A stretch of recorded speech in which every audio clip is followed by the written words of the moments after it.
The substance of legends. The pulse of adventure. The glory of triumph.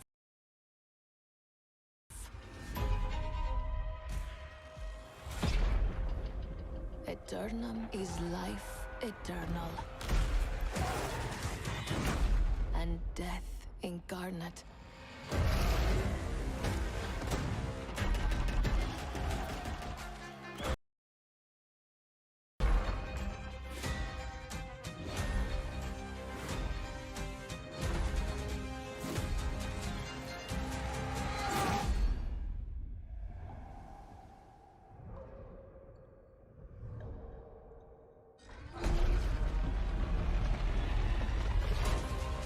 What is Eternum?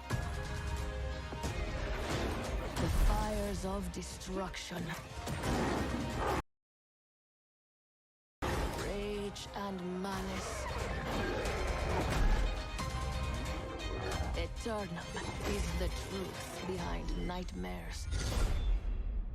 What is Eternum? That depends on you.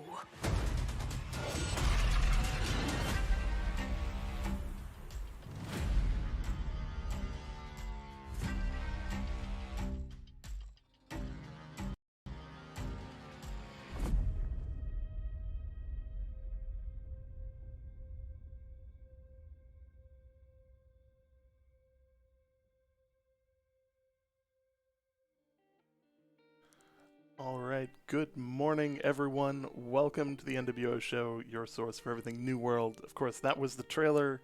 We'll get a cleaner copy of it here in a second. Excited to be able to share that with you guys, but that is just the tip of the iceberg. McLeod here and I have been able to take a great opportunity and be able to actually go in, experience part of the game, and really make it work. We're incredibly excited to share this with you, and it's gonna be something special. Of course, as I'm sitting here sharing my desktop because the video decided it was gonna close on me. It happens, dude. It happens. Yeah, it's always the last second thing there. So we want to share something pretty awesome here.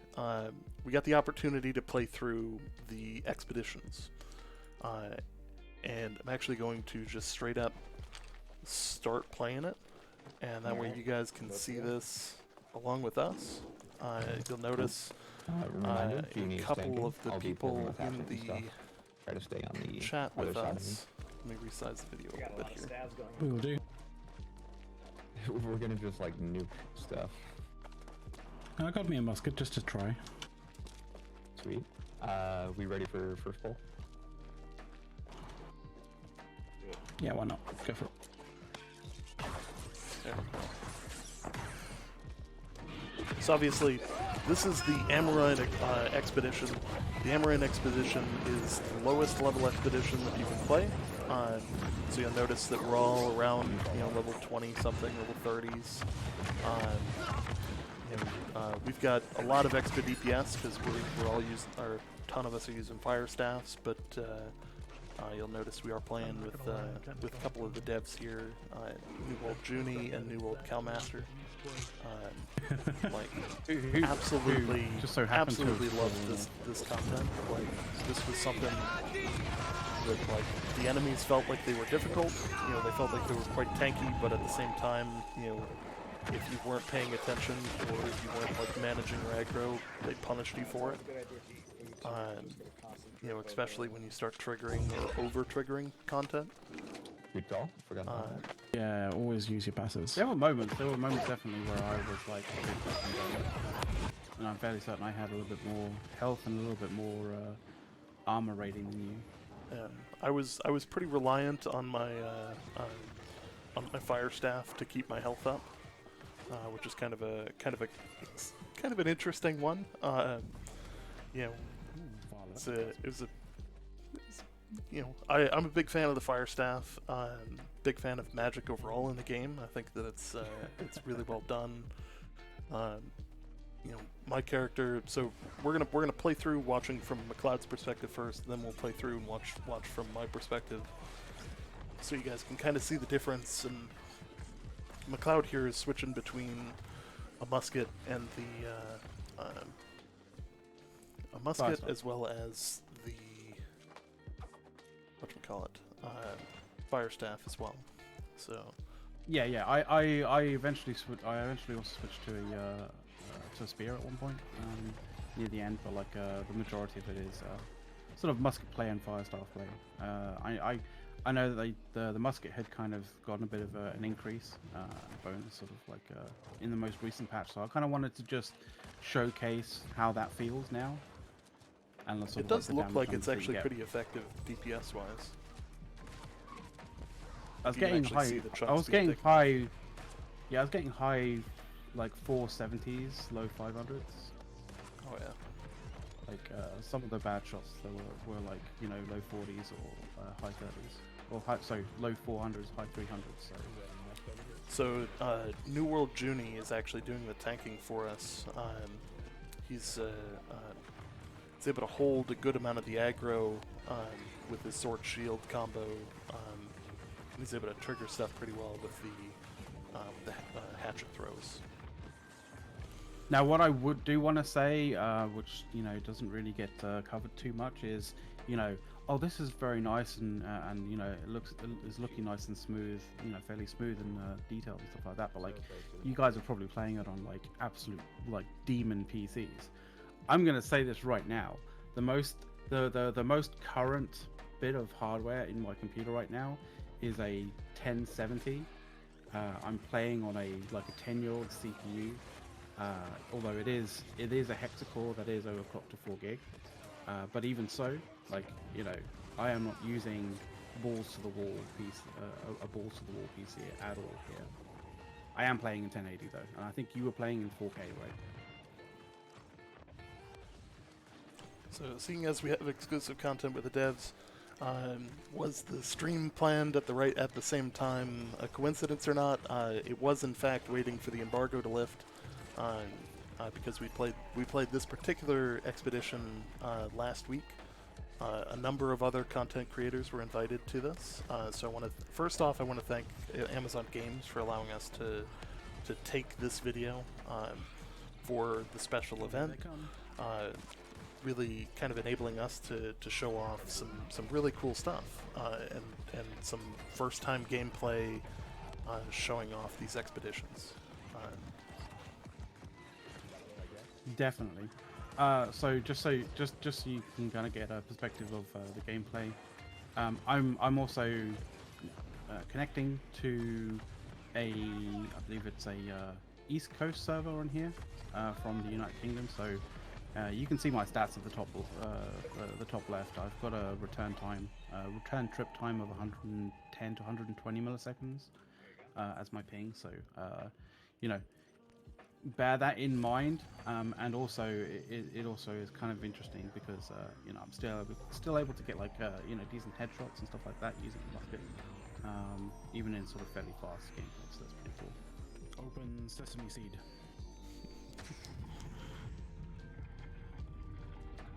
So where is this streaming from? So this was recorded last week, about what was it, last Wednesday?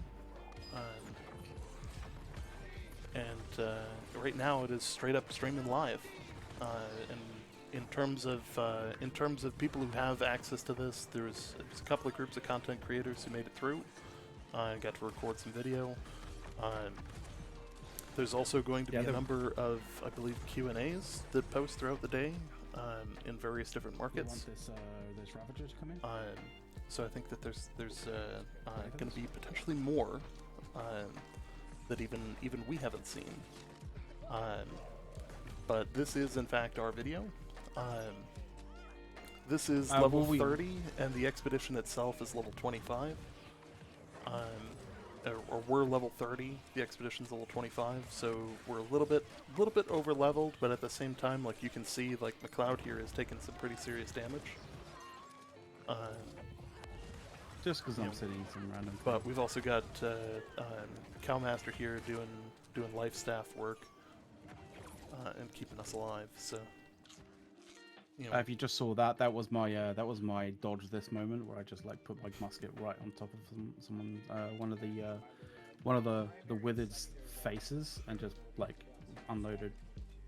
so here, this is one of those like neurosis of mine. For anybody who watched me during the preview, you'll know that like I have a thing about waterfalls, in that like in terms of game design, like there pretty much has to be some kind of chest or some kind of like hidden treasure of some kind at the bottom of a waterfall.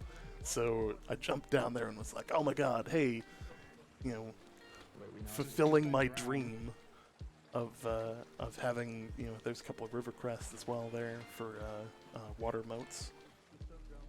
We'll actually be having both of these perspectives on the same run through, like up on YouTube in the next few hours, I believe. Yep.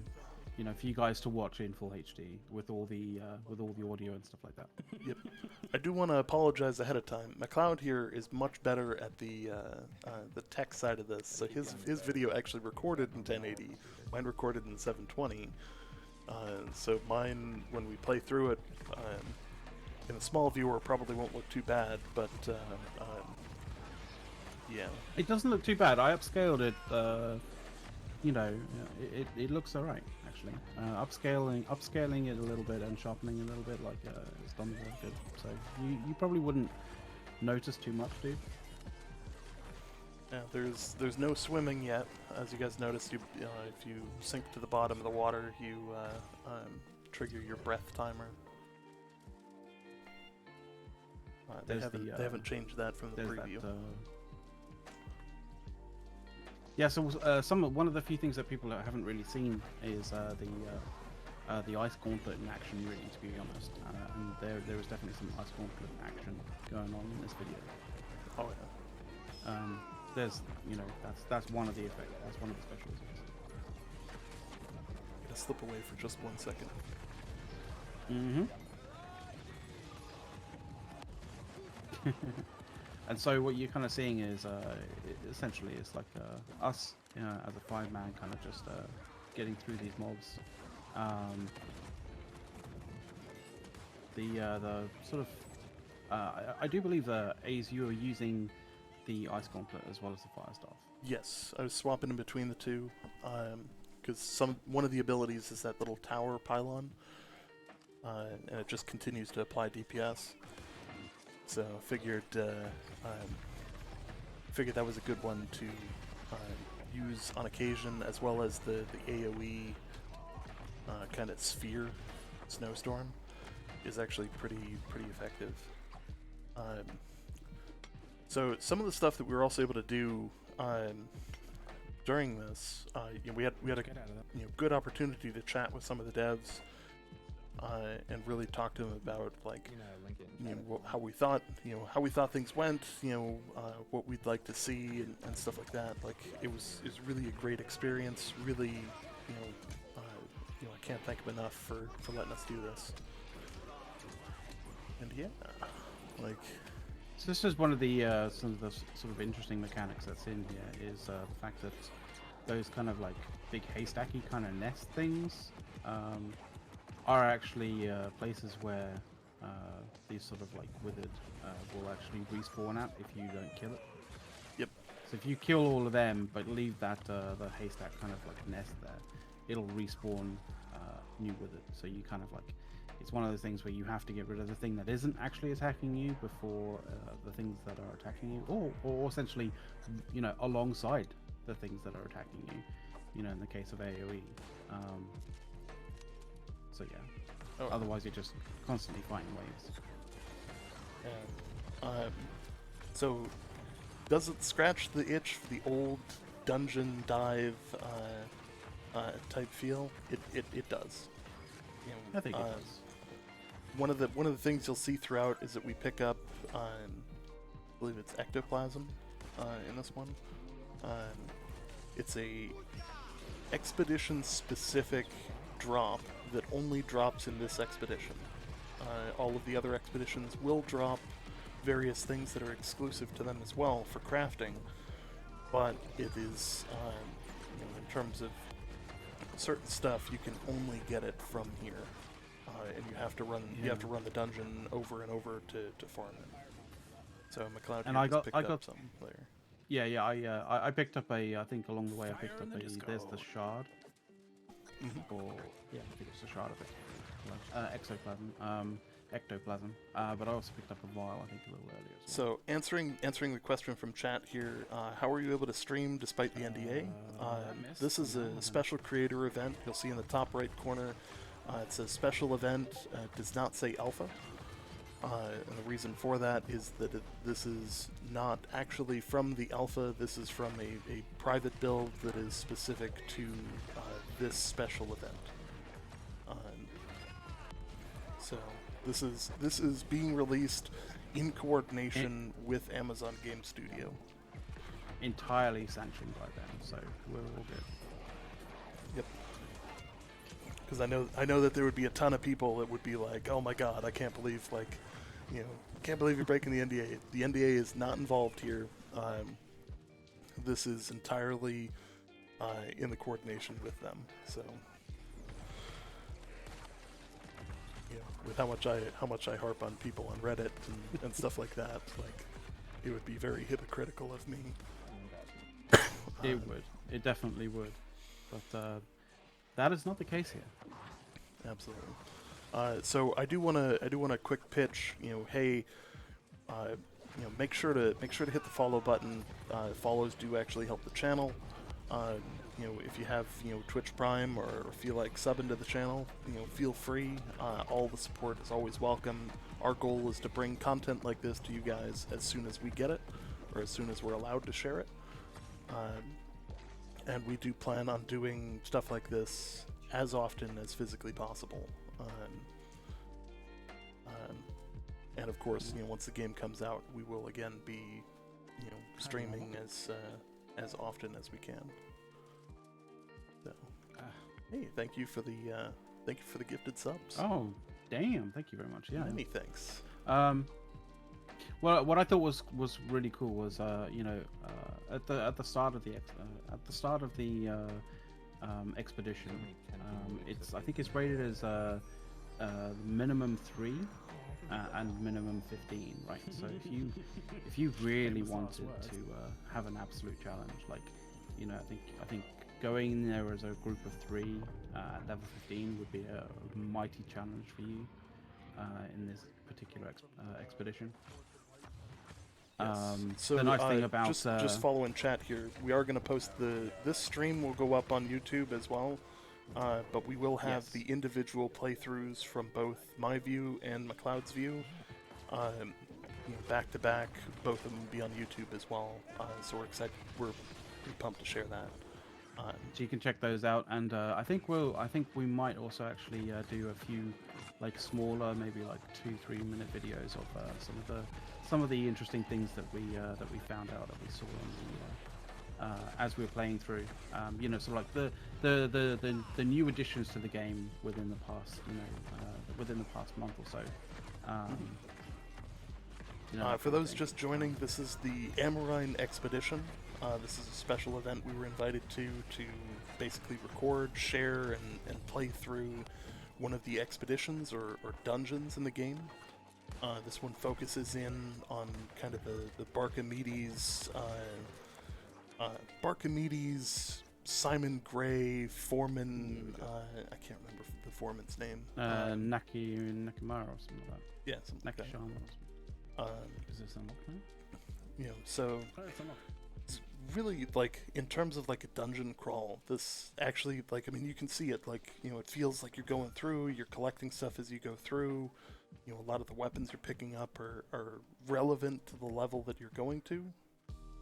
You'll see that we start I think here we start sharing gear. This is an interesting picked up thing. a number of stuff. Because I've seen this in the I've seen sounds- this on like obviously on the preview event, like in various different places around the open world, and I'm kind of wondering, like, are they going to be rolling this out as a respawn point in the open world as well, or is this just going to be sort of like a maybe it's a placeholder? I don't know, but like I just thought it was interesting seeing this particular totem sort of positioned here as a respawn point. Yeah, we have during the preview event we did see those scattered around the world, so it would be interesting to see if those become kind of like a respawn point. Yes. You can also see that despite the fact that we're in an instance, so we're the only ones running this specific dungeon, you can also see that the global chat is still going, and that you can still see what's happening in the rest of the game, and as long as they're chatting in global, you can still see it, so you can still keep conversations and stuff like that going. Oh, we can activate it. I will say that at a particular point, I picked up the Amarin Warhammer, and I didn't even realize, so I never really moused over it for such a long period of time. Yes, so these are the dungeons. They refer to them as expeditions. There are currently 4 in the game, and I believe that they are adding another 2 prior to launch. Don't quote me on that, but I believe that there will be more. I believe at launch there's going to be 6. Yeah, I think there'll be 6. And if I remember right, Amarin's the lowest in terms of level requirements. From there's the Garden of Genesis. There's the shipyards. And the Lazarus, the Lazarus one as well. So there's a ton of different ones. Yes, Lazarus. Yeah. Lazarus Instrumentality. So there's good variety of them. They're scattered across the map. I think that they're just like they do kind of scratch that itch for the right feel for dungeon crawls. And like you can definitely see it. Like if we didn't have a healer, McLeod would have died like several times. I mean, that's the thing I was going to say. Like New World does claim as though that it is what is the phrase? Classless. Yeah. Yes. Although you can create the classic class builds, right? Healer. Your glass cannon wizard that stays, like way away from the action kind of thing. Your tank that literally sits there and face tanks the damage. You can do that, and there are advantages to doing that. But you are also capable of being able to create more individually balanced builds. So you can be a little bit more independent in terms of like ducking in and out of damage and healing yourself. Obviously that does come with some restrictions to some degree. I think you'll probably see some of those with regards to the cooldowns for using health potions, health pots, that kind of thing. So but it is entirely possible. I think the shared cooldowns, like coming from the experience, and we'll see this when we watch my playthrough, or the view from my playthrough. I'm playing with 2 magic weapons, so like I'm burning mana very, very rapidly, and there is an ability on the fire staff that allows you to cast heavy attacks without using any mana. But if you're using abilities and you're just spamming them, you're gonna run out of mana very, very quickly. So it's not an advised route to go. Now that said, I do feel like there is a little bit more of an emphasis in the combat on your abilities, specifically when it comes to PvP. And we'll show off a bit of that later, because we do actually have some. We do actually have about probably 45 minutes of of duels that we recorded as well. We were just sitting and chatting with the devs and kind of took advantage of the opportunity. You know, so hey, thanks for the sub. It's much Nice. appreciated, guys. So with regards to you saying that like you had to really sort of manage your mana because you're using two magic weapons like side by side. One of the things that I did was, you know, I was using the the fire staff specifically for some area effect damage. I kind of I sort of like sort of tempered that with some dexterity in order to basically use the musket as well. So like that's how I paired mine off, so I didn't have to you know, burn through mana at a ridiculous rate like you did.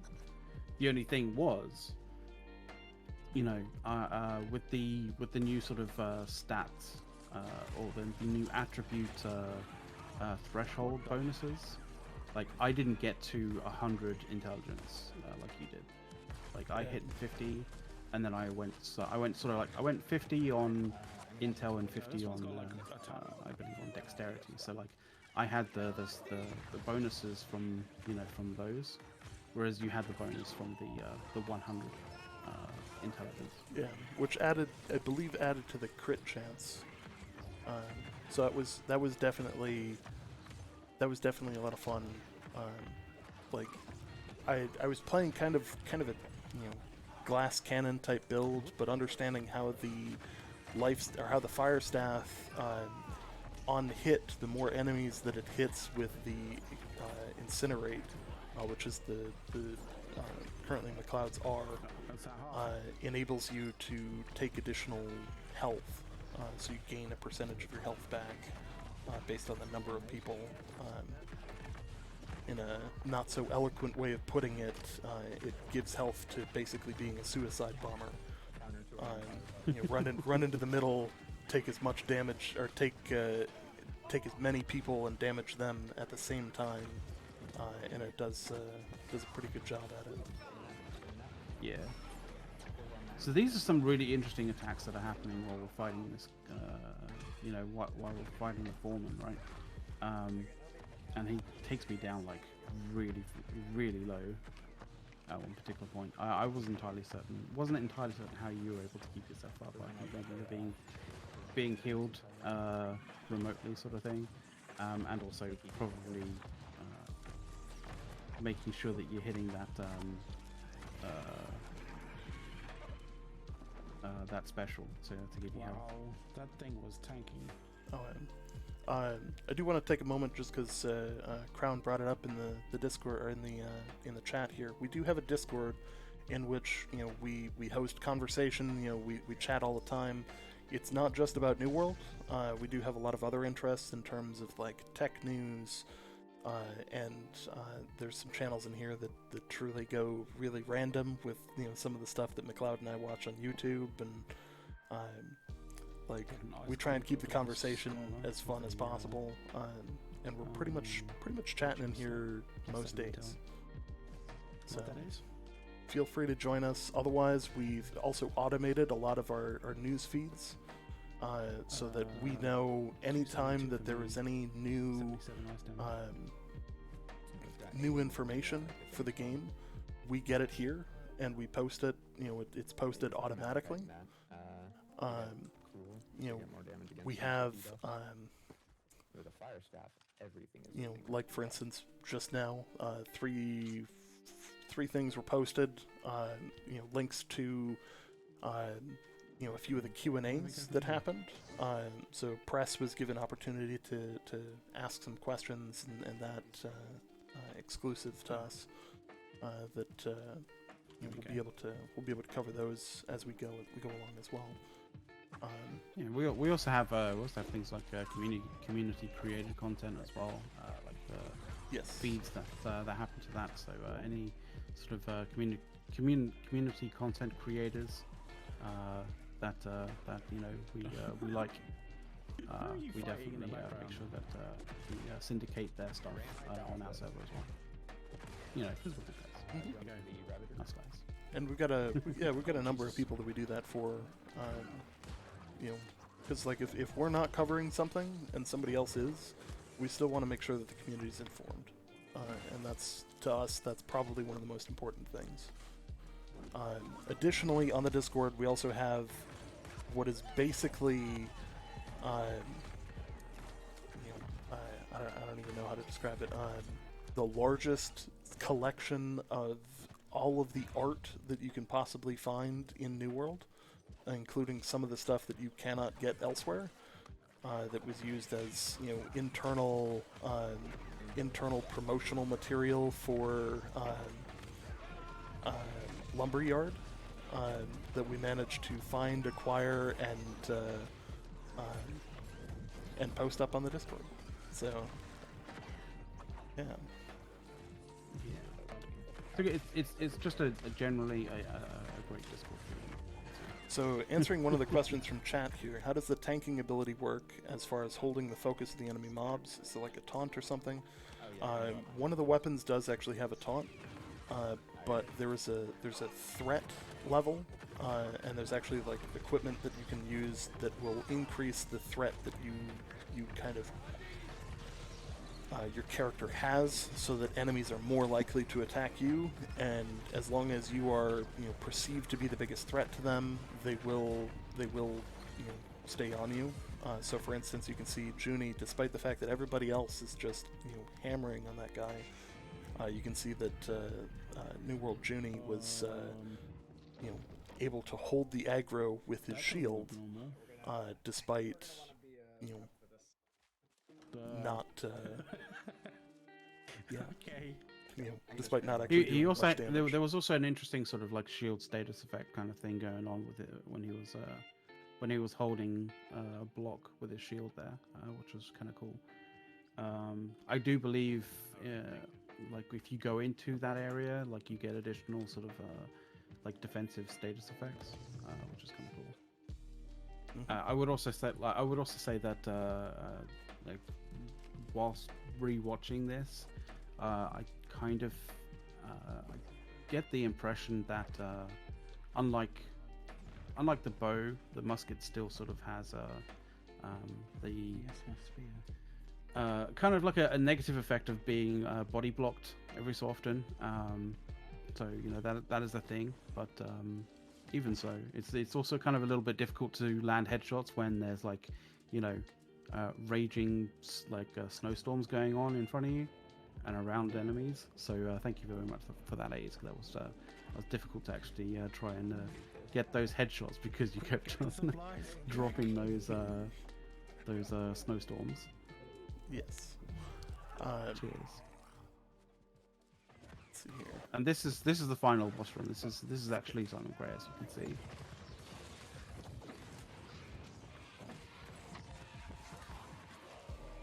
Here's a big chunk. So you know, again, I do actually want to thank Amazon Games again for letting us have the opportunity to play this, record this.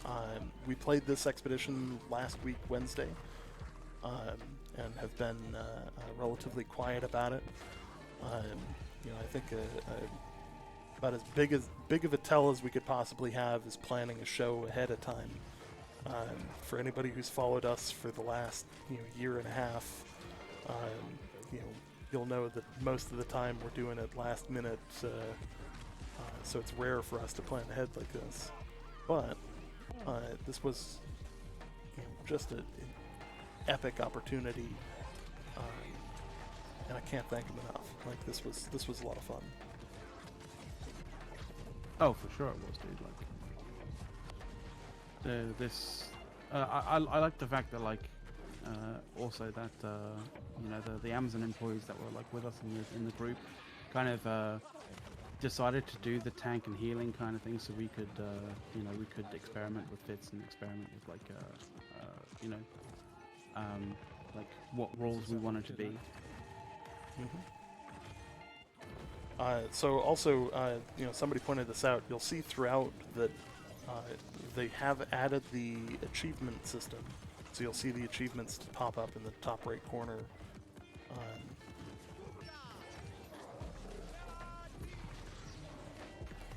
think Yeah, we you get one an for- achievement at the end of this. Yeah, so there's one right there.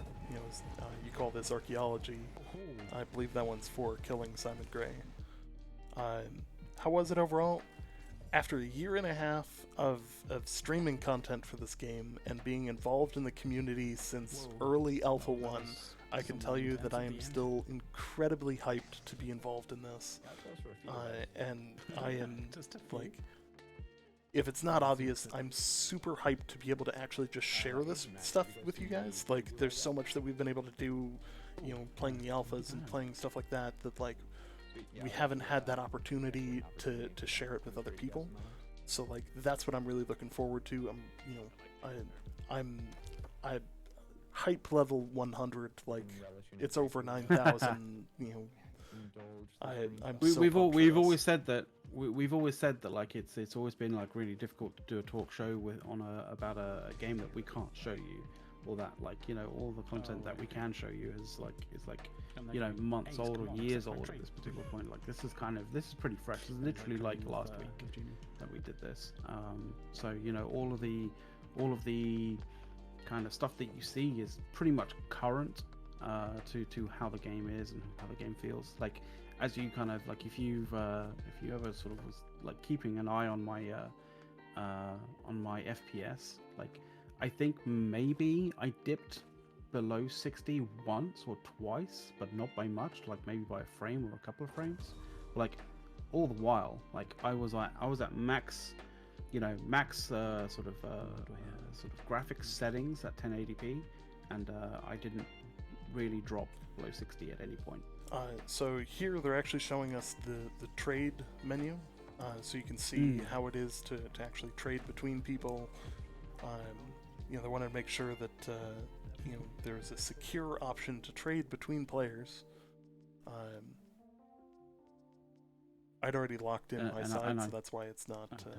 And I'm being a complete idiot and not actually looking at the fact that it cannot be traded because it's bound to me. And then I finally realized, and I go, oh, okay.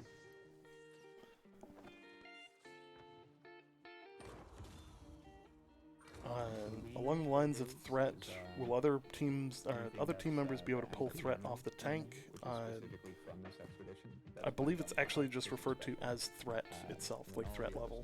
I mean, there may be sort of certain specials that you can do that pulls or increases your threat, maybe. Yeah. You could always, entirely possible, I believe. The more damage you deal, the more stuff like that, like the more threat you generate. I might add.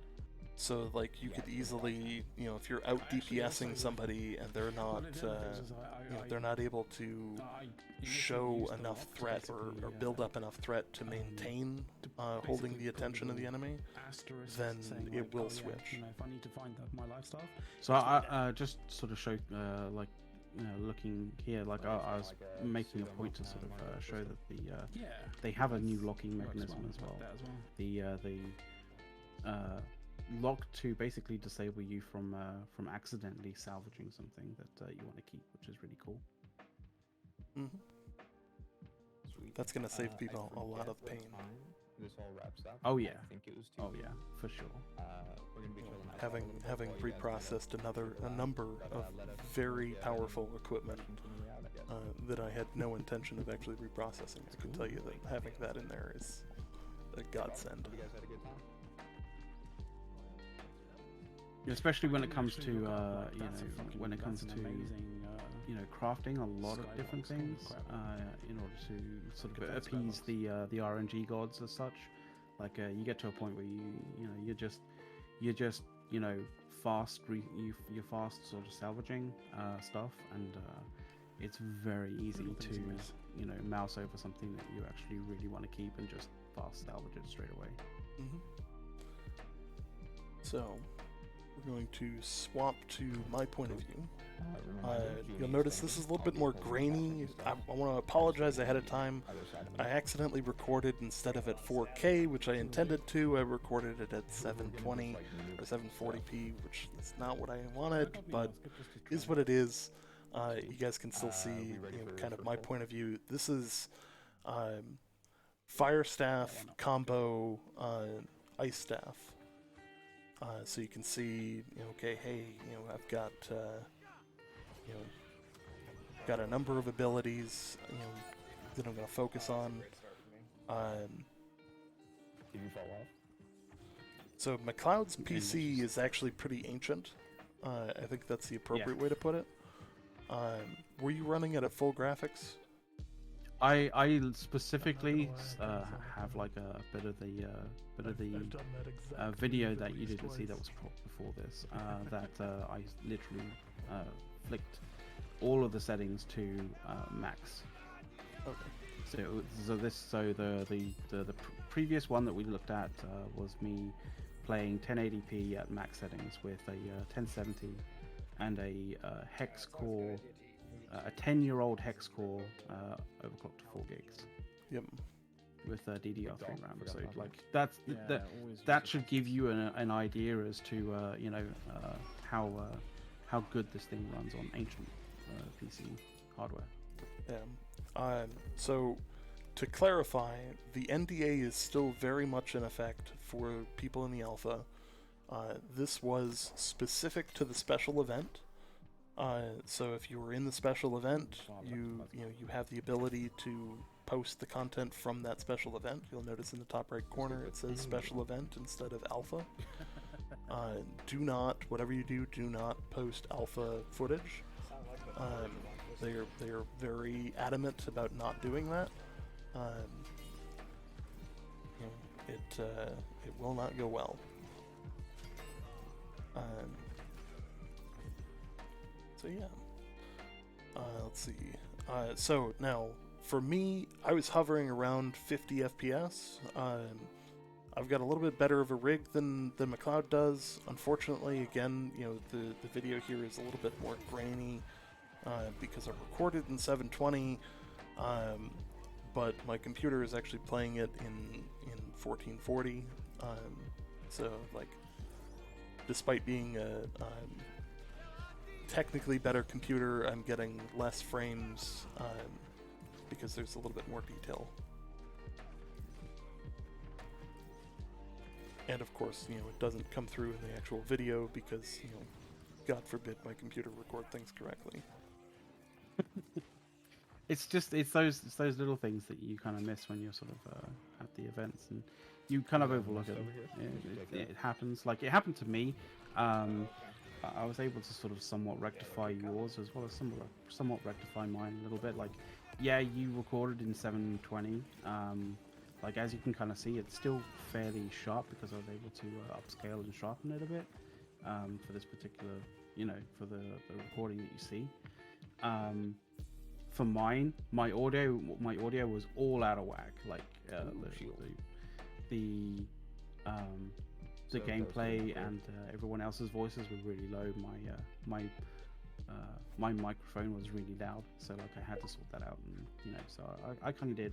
You'll be able to hear this and all, see this in full 1080p with optimized audio and all that kind of jazz, both perspectives, like on YouTube a little later on as well. Mm-hmm. Yeah, it's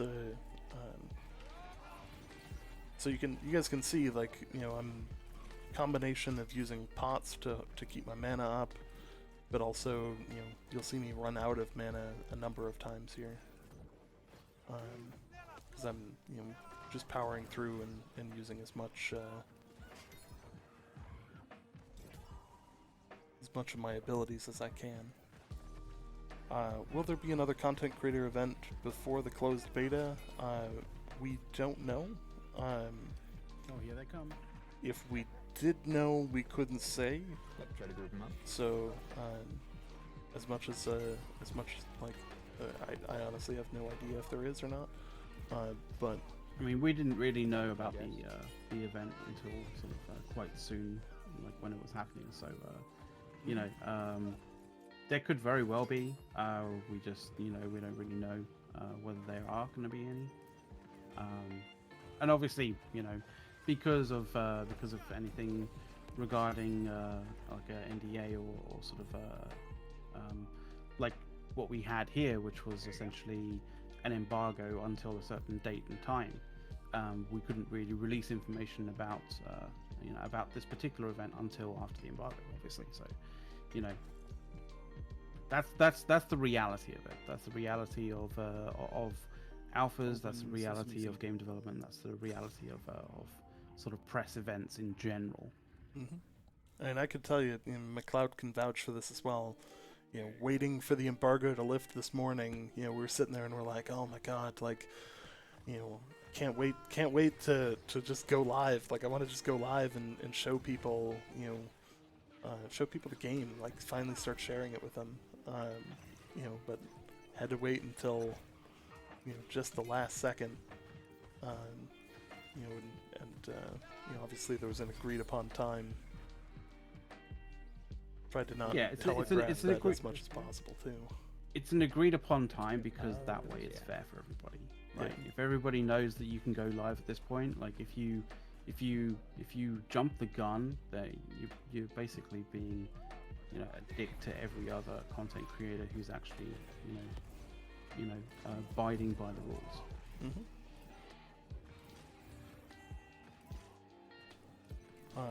So of course, you know, all of the, you know, we were given food and monopots and stuff like that, but like going into these kind of dungeons, you would have to craft or find in the world the monopots, the health pots, the food, you know, things like that. The weapons, your gear, you know, all that kind of stuff. Mm-hmm. And just a reminder, your primary and secondary weapons don't share ability cooldowns. This is where you're like, oh look, a waterfall. What could this be?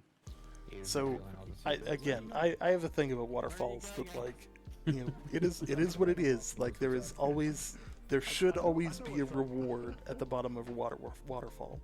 You know, whether it's hidden behind the falls or something. 101 right, you know, there. There's a waterfall and a staircase down here. Then there's definitely some down here. Yeah, like you can hear in the in-game content, you know, I make a comment, you know, game design 101. If there's a waterfall and a staircase down here, then there's gotta be something down here. I mean, I'm not wearing full plate armor, but you know, I don't want to drown either. I'm not gonna lie, during the preview, and true, of course, there was. So many comments about not finding stuff. A little bit of loot to be had over there. When I finally did find stuff, it was like the holy grail.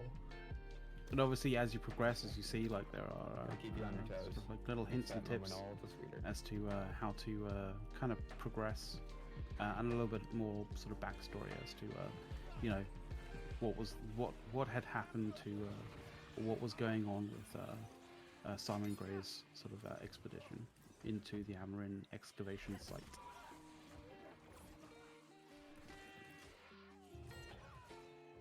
And there's that turret that you put down as well, the pylon.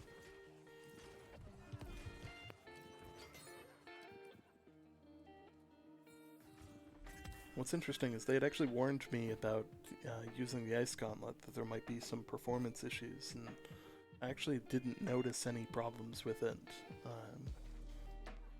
you know, on my computer. So.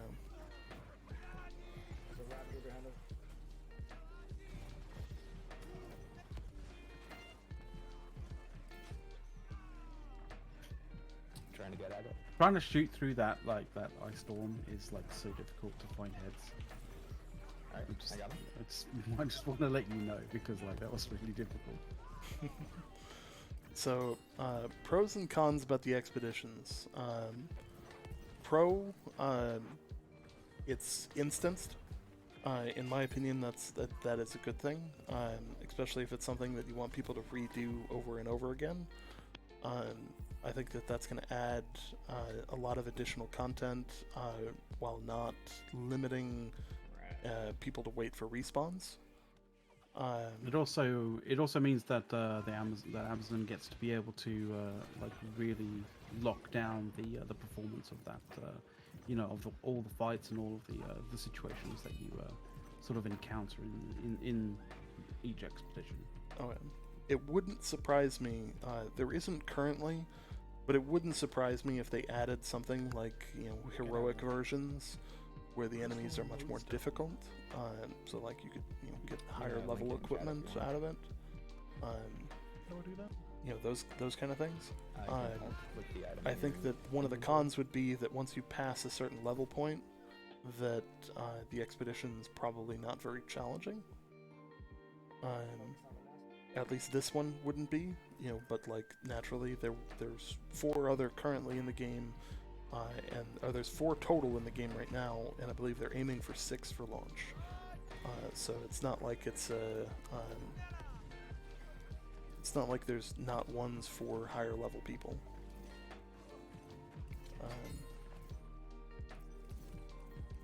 Yeah, there definitely is going to be like ones for higher levels. Mm-hmm. I like how you're doing your archaeology, kind of like almost sort of Indiana Jones style archaeology of like there's still fight going on, and like you're there sort of like just translating some shit. Oh yeah.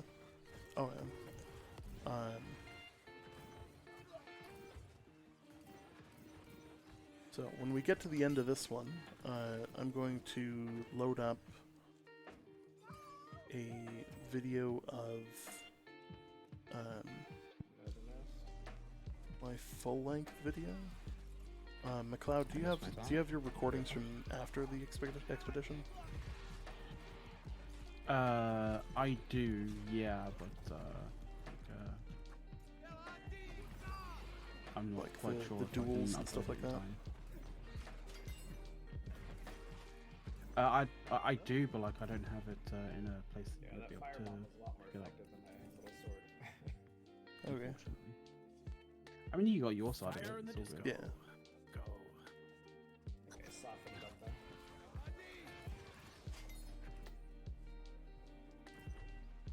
then. What I like and what I hope they sort of expand upon is the sort of like the puzzles sort of aspect of the expeditions, like sort of interesting sort of fights and the various different sort of interesting bosses and how they have like different abilities and stuff like that is all really cool. But I The also downfall like to playing full mage, you know, is kind of that mix you're it up. very squishy. So the haystack is the kind of respawn point for these withered. Diamond? If you don't kill it, they just keep respawning, which can be, as you'll see now. quite painful. So you see a few of them respawn here.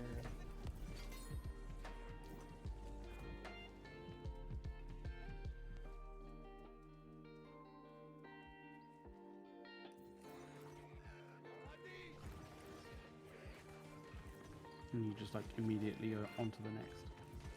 Yeah. That went past me.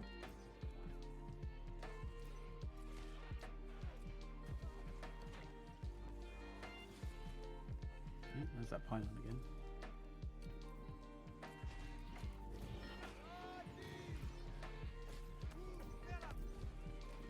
I was just thinking to myself, like, we have an ice gauntlet, but we have a fire staff, and you sort of like, you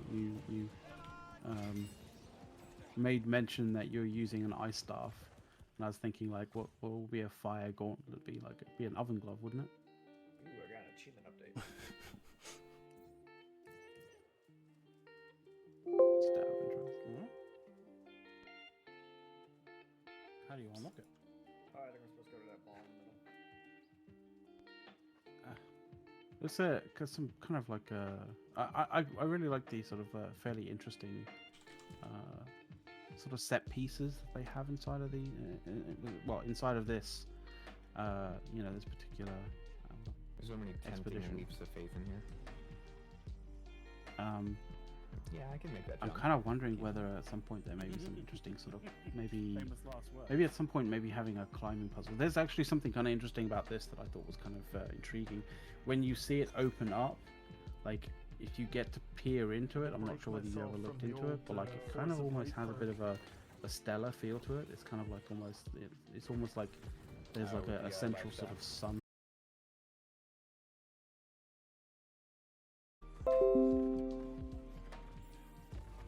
Apparently we dropped for a second there. Yep. I don't know what happened. I thought it was me for a minute. I thought it was my connection. I've been having some intermittent connection issues as of late, so I thought it was me. So how do you feel about weapon balance? I think that the fire staff is slightly overtuned. Yeah, I get that impression. I specifically went to sort of try 3 different weapons to kind of see where their sort of like their damage kind of lands. Their damage is all sort of, when you have similar sort of when you have similar amounts of attributes into each of the areas, their damage is fairly similar. The only kind of thing is obviously when you get to sort of weapons with a lot of AoE damage sort of specials, that's something that the fire staff does extremely well, or has a lot of. Those damage numbers are multiplied obviously because you can hit multiple enemies with the same amount of damage, whereas you can't really do that with like a musket. I would love it if musket rounds went straight through and stopped after a certain number of people or a certain number of hostiles or enemies or NPCs, in order to be able to catch up or sort of like at least challenge the dominance of AoE weapons. That would be really cool. Obviously, you'd have to kind of mirror that a little bit to some degree with the bow. Although we know that the bow has some specific. I think there's specific specials that allow you to actually go through multiple enemies or multiple NPCs. So in terms of, is there going to be another wipe for the alpha? We can't talk about the alpha. That's all behind the NDA. Yeah. Whoa, magic bridge. Oh god. If you have questions related to the alpha itself, and you're in the alpha, there is a forums.newworld.com is the best place to have that discussion. Yeah, I'll try to get aggro up top. Just try to line of sight and let me get aggro.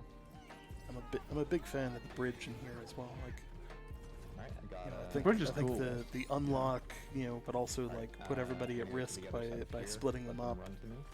It was a good mechanic. I think one of the things that one of my commentaries to them is that I kind of wish that there was more NPCs, even if they were lower level, just so you get more of a feeling of like being swarmed. Yeah, that would be pretty cool. So you can see obviously I deal a lot of damage, so like I'm able to pull aggro pretty well, but I'm pretty squishy as well, so.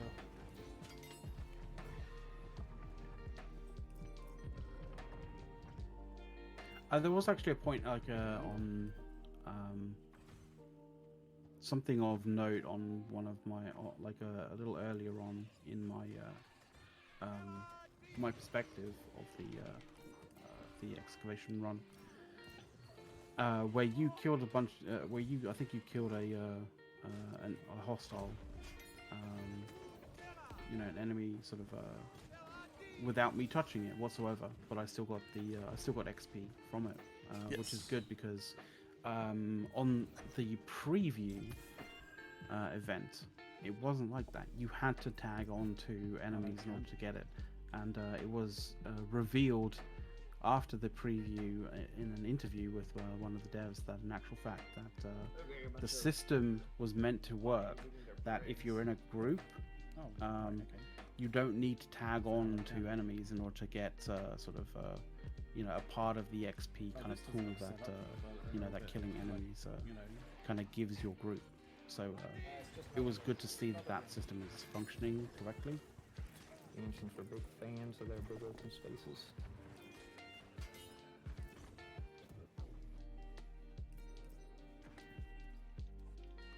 And obviously, I think we're in the room with Foreman. Foreman. Let me get the freaking name right. Super satisfying if you have Nakashima. something like hatchet or spear, Nakashima. and then they do it, and you just like peg him in the face, take him down. The dubstep bet. So we get to see it from your perspective this time. Yep. You get to see what I Go ran out with off my to go Kiva. kill off in the corner. Oh yeah, yeah. I honestly thought everybody was behind me, so like, you know, I was like, You oh, turn hey, around, nobody was there. A little faster than the rest of our groups. A lot of people are still playing through. So we'll get started in a little bit. Somebody's.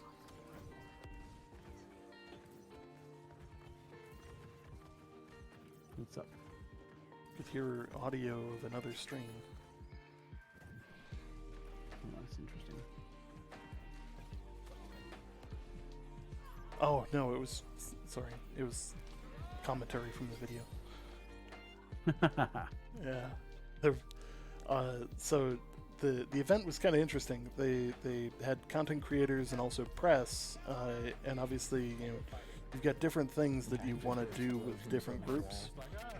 So there's like a Q&A session, that is of course value for the more print media, and then you've got hey, you've got guys who specialize in recording video. You might as well have them record video and play, as much as they can. I swear I'm So not that's usually that lucky. and I that's managed obviously that what one we were time. doing. I got a fancy Um, but there are a couple of 60% Q&As out at there, this point. and we'll cover those as well here in a little bit. I guess this triggers something.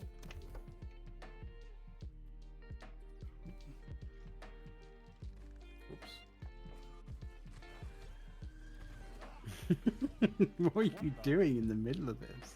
I'm just resetting my weapon. As you do. Alright, I'm gonna have to In the stay middle of in the this fight.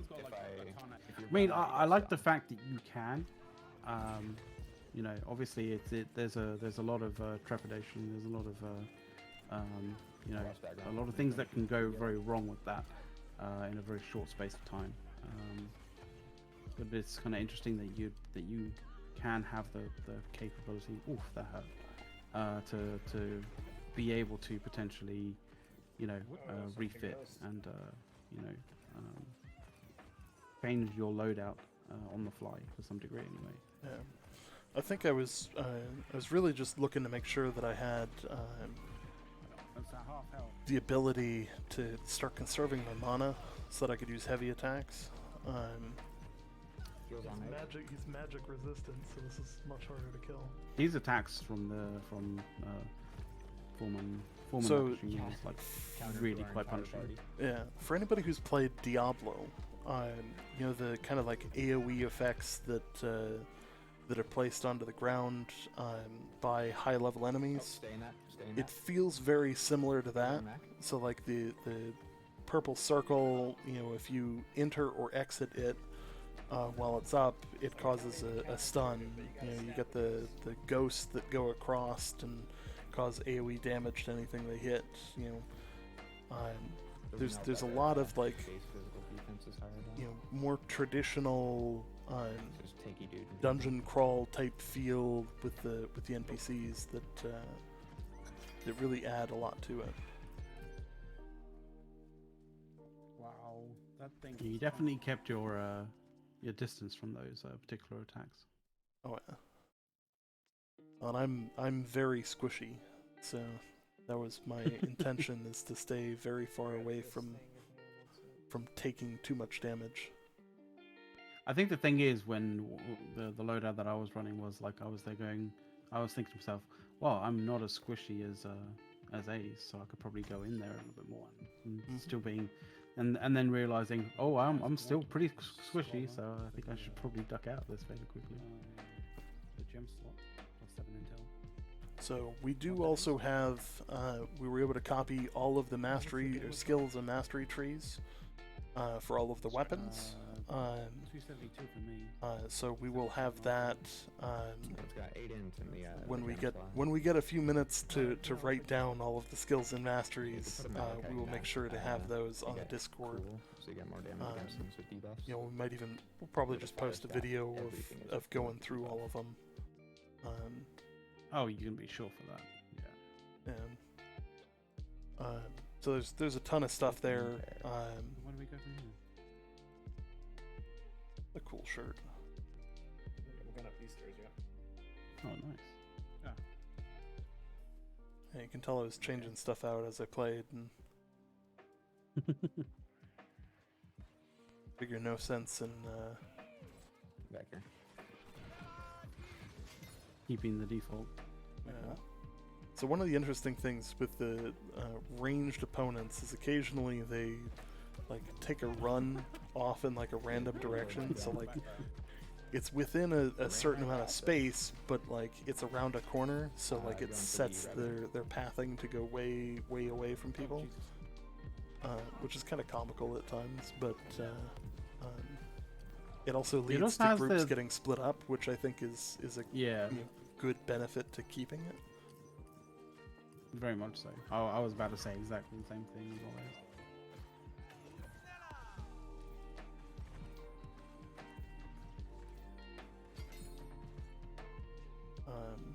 I think there's, there's a ton here, obviously, that like is just good stuff. Like they did a great job with it.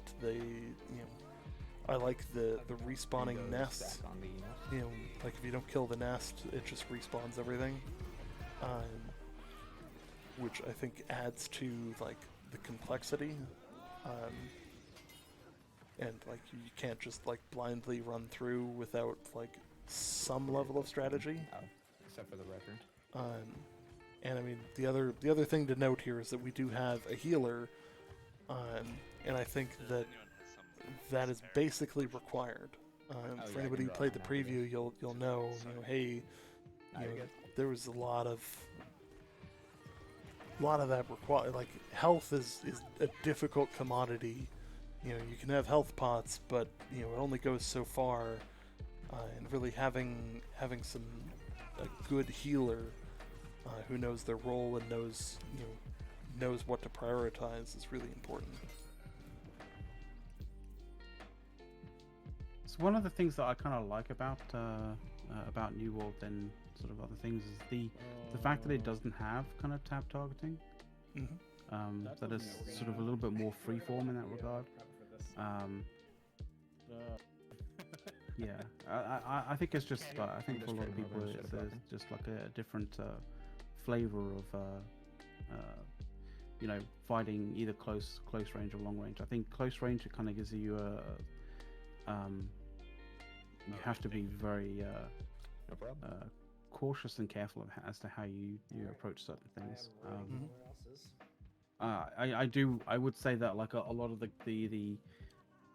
style of play that we're doing is not very kinetic, as it were. Like we're not bashing shields, we're not jumping around each other and getting sort of backstabs done, that kind of thing. It's a little bit more freeform, obviously, but there is that kind of gameplay for sure. Yeah. So how will the expeditions work as far as entering? So everybody has to be within a certain range of the entrance, and then from there, one of the party members can start it. And once you start it, everybody receives an invite. Hey, would you like to join your party on this event? You have to have a minimum of 3 and a maximum, which is tied to the group size of 5. Alright, on to 2 of them. I missed one though. So of course, it's a little bit easier to run it with 5, but you can run it with 3. it's entirely possible.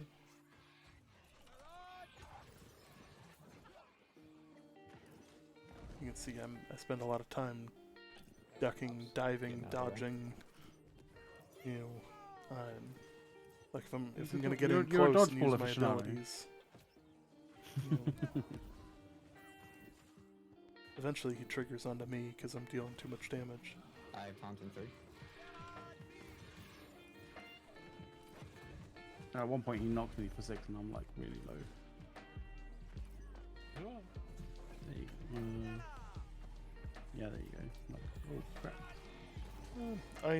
It depends on how you're playing it. Like if you know the mechanics, it's not overly difficult. But like if you tried to do this in a, like right now we're level 30. If you tried to do this at level 25, it would be substantially more difficult. So yeah, the thing that you have to understand is like this is rated for 25s and for a minimum of 3. If you went in here with only level 25s with 3 characters, like this will be a whole lot more challenging than what it is at the moment.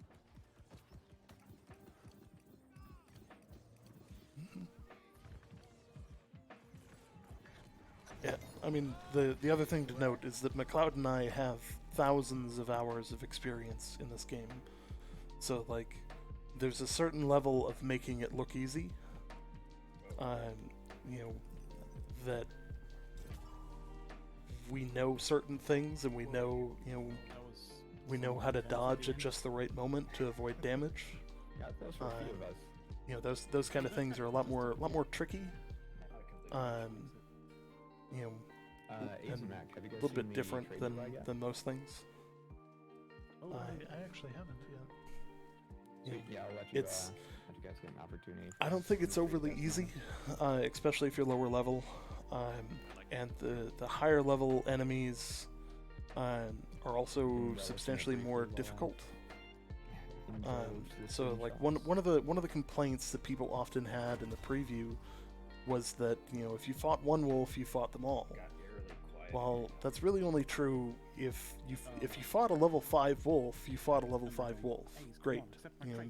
All of the level 5 wolves are going to react basically the same way. But a level 60 wolf has a ton more abilities, is going to roll those abilities much more frequently, and is going to do more work in terms of anticipating what you're going to do. So if you're playing ranged weapons, it will frequently dodge your attack, and stuff like that. So like these lower level enemies are going to be a little bit easier to kill, versus the level 60s are going to have a lot more abilities. They're going to have heals. They're going to have lunging attacks. They're not going to telegraph nearly as well what they're doing. Becomes a little bit more. It took me a while to figure out which items were bound to me and which ones a weren't. little bit more I'm challenging. used to having that many in my inventory that are bound to me. Yeah, there's more nuance and more kind of like a sort of uniqueness to the encounters that you have with the different levels of kind of the same enemy. Mm-hmm. So although this particular excavation is level 30, or can be run by level 30s, or anybody from level 25 upwards, like you're going to have obviously what it is, they've already anything that's Amazon have already kind of said that when the game comes out, there's going to be around about I think 6 different expeditions that you can go on. This is just one. This is one of the lower level ones. Like you're going to have like a bunch of other ones that are going to be way more challenging, with enemies that have a lot of very interesting and diverse kind of behaviors. So yeah, it's not gonna be a cakewalk. Mm-hmm. So I do want to take a moment here, and also today launched the New World trailer. This is New World, which we have finally managed to get a good copy of. So we're going to, since this is the end of this one, we're going to switch over and show that for a minute or two here. Nice.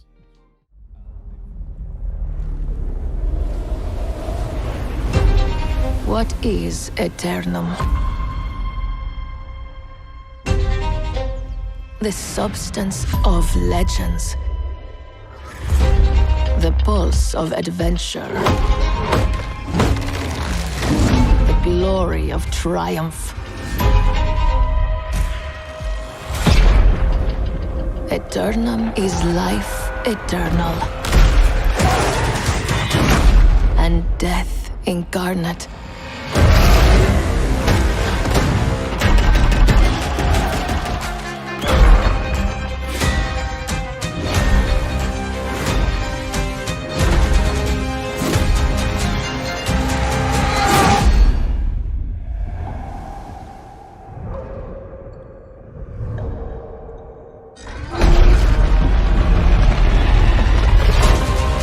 What is Eternum? The fires of destruction, rage and malice. Eternum is the truth behind nightmares. What is Eternum? That depends on you.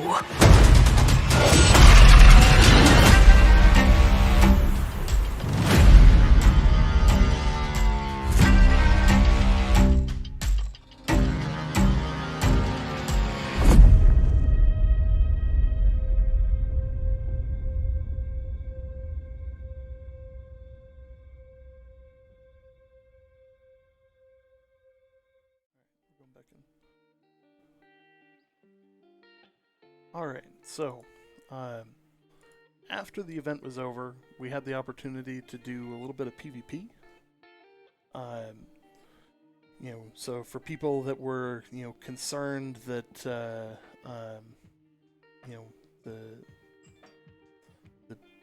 PvP was going to be in some way bad, this is kind of what it looks like, the duels enable you to kind of attack each other and not really take any damage,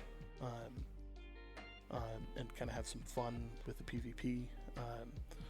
We take the opportunity here to PvP against a number of the devs as well as each other. So it was kind of a great opportunity because this was where we got a chance to really chat with them about any number of different things. There's been back in the preview, I made a comment about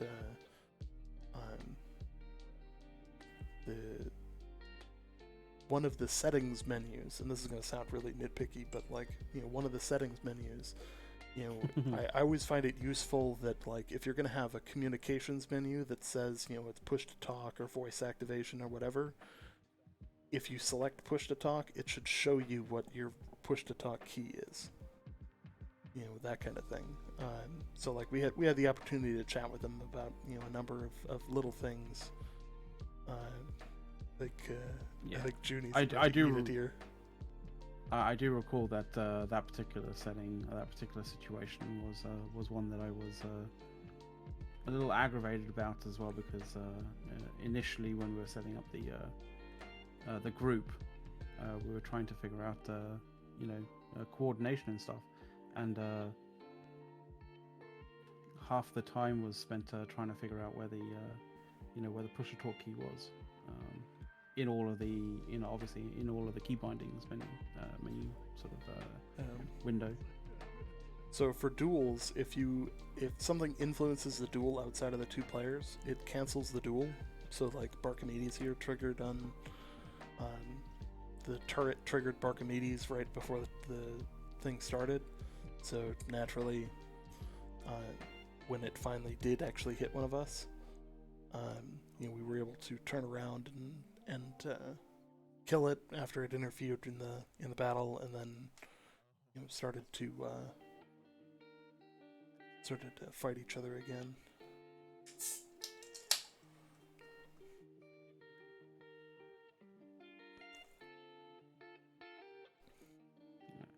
ice gauntlet this time. You'll see that I switch pretty seamlessly between them. He wanted a chance to hit me to make sure that he was applying damage.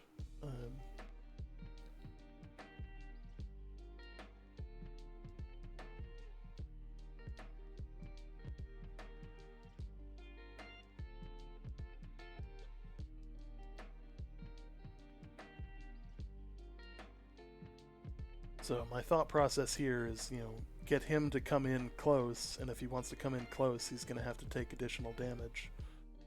And just pop him. Boom. Was that a health dodge? Pot? That was a mana pot, wasn't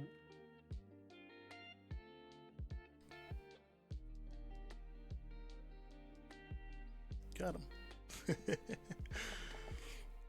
So, this is kind of a fun thing to do after, if you're just sitting around, tooling around just outside of town. It's a good opportunity to kind of, test your skill against other people without, wrecking your equipment or anything like that. It's a, people have run duels, like tournaments in the past. I know the Duelist has done that. It's just a good way to have some fun. Good healthy fun. I don't know who I invited to this one. I think was it McLeod? I think yeah. I was like, how bad can a glass cannon, setup be?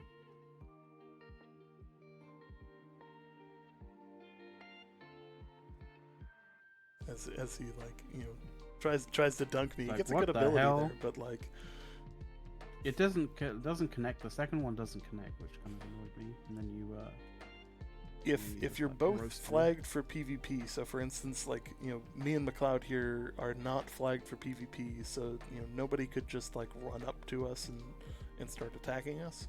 But if we were already flagged for PvP and we were doing duels, theoretically somebody could come out of nowhere and influence the fight. But that's all based on the flagging mechanic, not necessarily the duel mechanic. Yep.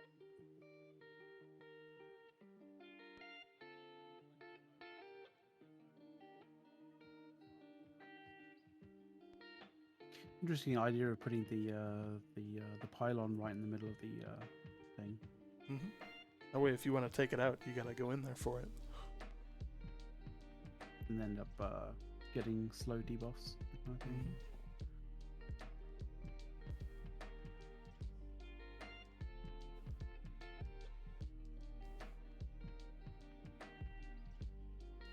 So I've got a feeling that outside of these expeditions, it's actually going to be a pretty popular place to just kind of hang out, because it's going to be people looking for parties to join, looking for the +1 to fill out their 5-man group, or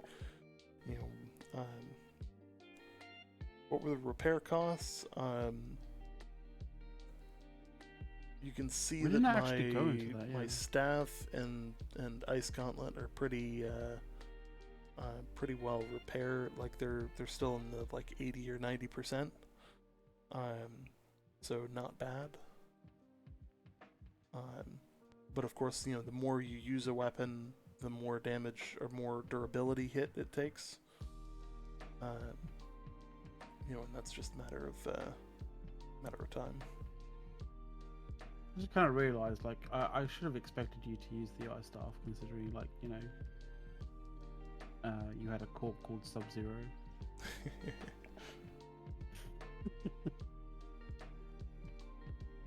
Will it be a real sync in terms of what?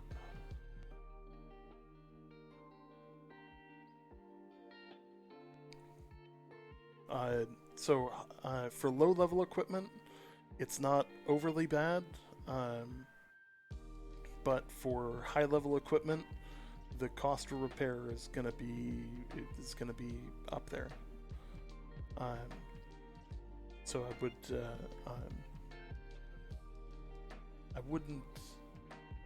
would make sure to save some money for item repairs. Otherwise, you're gonna be in some deep trouble. Yeah, you're gonna have a bad time in that regard.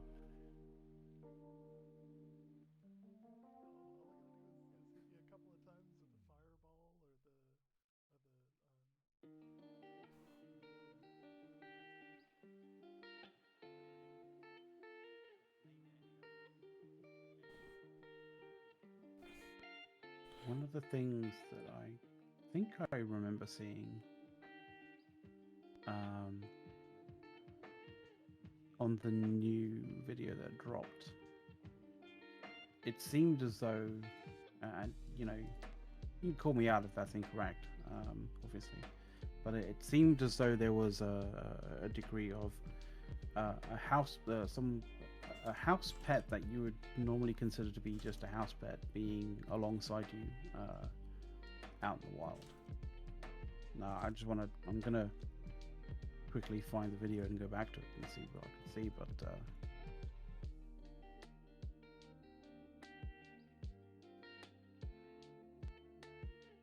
gonna have to double check that.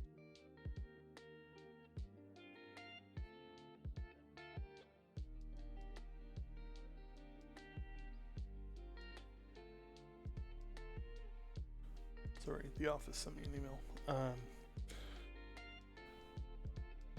Where can I buy a cap like yours? Unfortunately, you can't.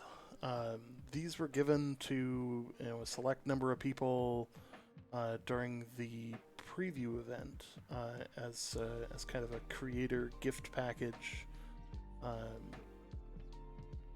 It's kind of a one-off. My hope is that they start selling them again, but or that they start selling them for the first time. But we will see. We will see. I also got a number of other stuff from them in that package too, like a power bank and a couple other stuff. Regarding hats, like I was wrong. There was actually somebody crouching in a wearing a hat that had ears. Of all things.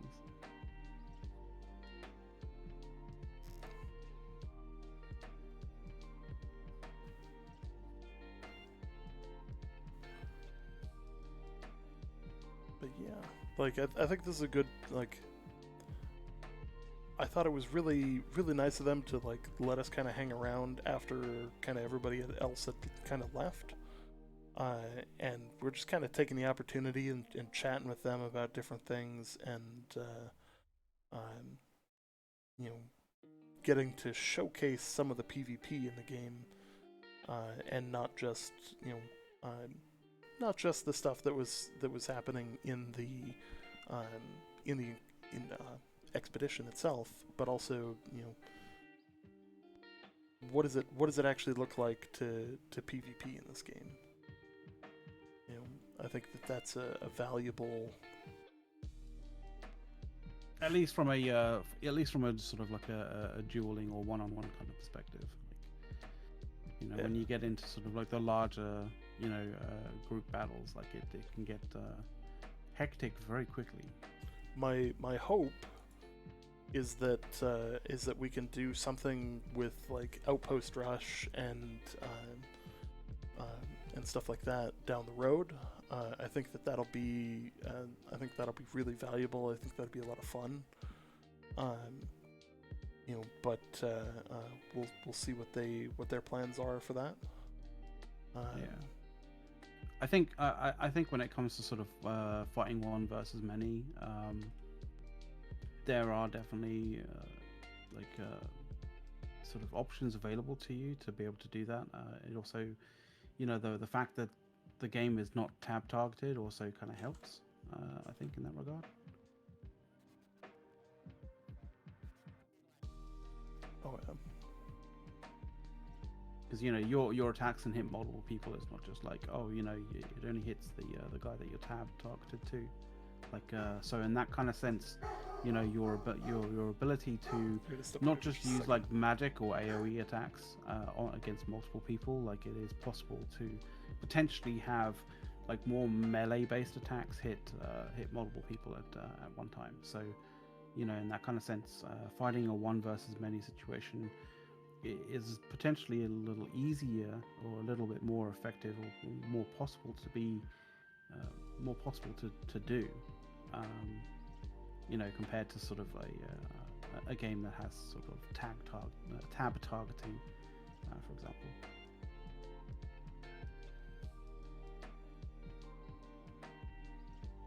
I mean, you would have to potentially trade. You may have to potentially trade hits to some degree, but there are different types of hits in New World. I think I asked a specific question regarding that. Critical hits, penetrative hits, that kind of thing. And there are different types of hits which ignore certain things. You have the sort of like the longer the sort of the ranged attacks along with close range attacks with things like the spear that allow you that kind of flexibility.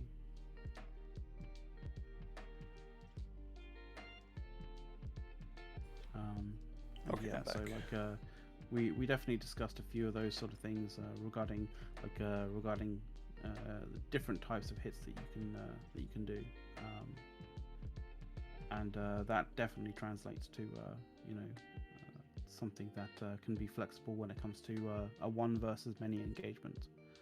Critical hits is also one of those things where in a one versus many engagement, if you specifically have set your build to be highly capable of achieving those critical hits, that could be critical to winning that fight. But that one versus many fight.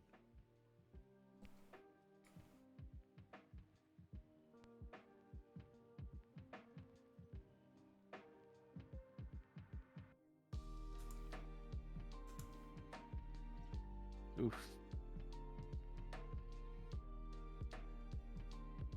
That was an interesting defeat against a rapier. Oh yeah. Yeah, Junie's got some skill here, so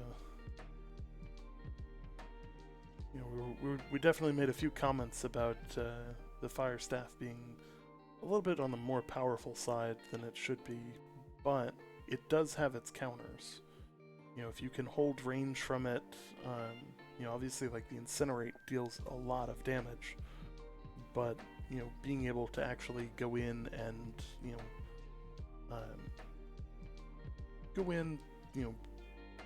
get your hits on them, but also like things like the bow and stuff like that are actually pretty powerful.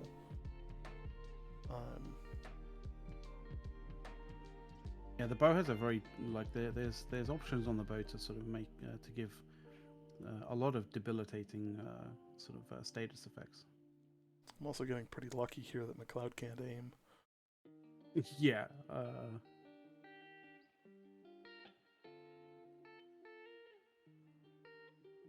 So right now I have no mana, so I gotta take a mana pot to effectively keep fighting, and that's where McLeod loses. Let's be in close after. Where is it? Where is it? Where is it? Where is it? Oh, yep, there it is. Yep. Yep. Yep. Just a matter of time on that one. But like, there's a lot of kind of cool stuff that happens.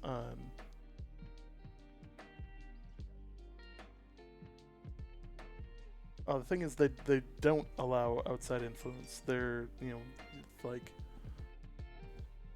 Yeah. So Echo, like Invis is talking about one versus many engagements, which is possible in this game. Like what you're seeing here is basically one-on-one duels, which are like a particular type of engagement that allows you to basically practice PvP on a sort of a 1v1 sort of scale, as it were. But most of the sort of more what do you say meaningful engagements in this game come from many on many. Mm-hmm. Now if you want to make sure that there's no possible interaction, go stand outside of town unflagged and, you know, just do duels unflagged. That way nobody can possibly interact with you. You have to basically see it as sparring, right? Duels are basically just sparring. Like you're practicing with a friend. Now we're also doing duels one-on-one. You can do entire groups, so 5-on-5. You know, and any variation in between. They have accounted for that, so you can invite your whole group or another whole group into a 5v5.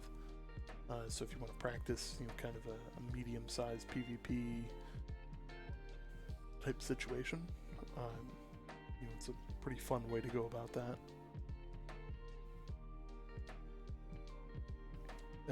Yeah, you know, no, now, no worries, like if you're going around doing like PvP missions, like anybody can attack you at any time if you're doing a PvP mission. So, you know, like if you want to do a duel in the middle of that, you know, fair game, but like, you know, somebody could just, you know, come up on you and you know, ruin your day. I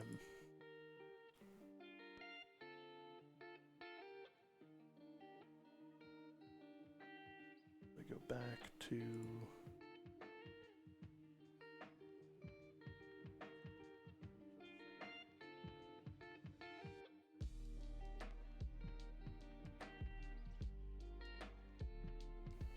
so these are obviously like stock characters that they built for us, but naturally, being who I am, you know, they tell us, oh hey, you know, you can take video of the expedition and stuff like that, but you know, oh, what about all this other stuff? You know, they didn't say anything about the menus. Yep. You know, anything that you captured while you were in game was fair game. So, I think the one rule was we had to stay close to the actual point here. But naturally, there was a lot of different stuff that you know, you could see from these menus as well. So I know oftentimes, like, you know, I've seen other people do events kind of like this for other games, and like I'm always sitting there and I'm like, why didn't you record, you know, some of this detailed stuff? And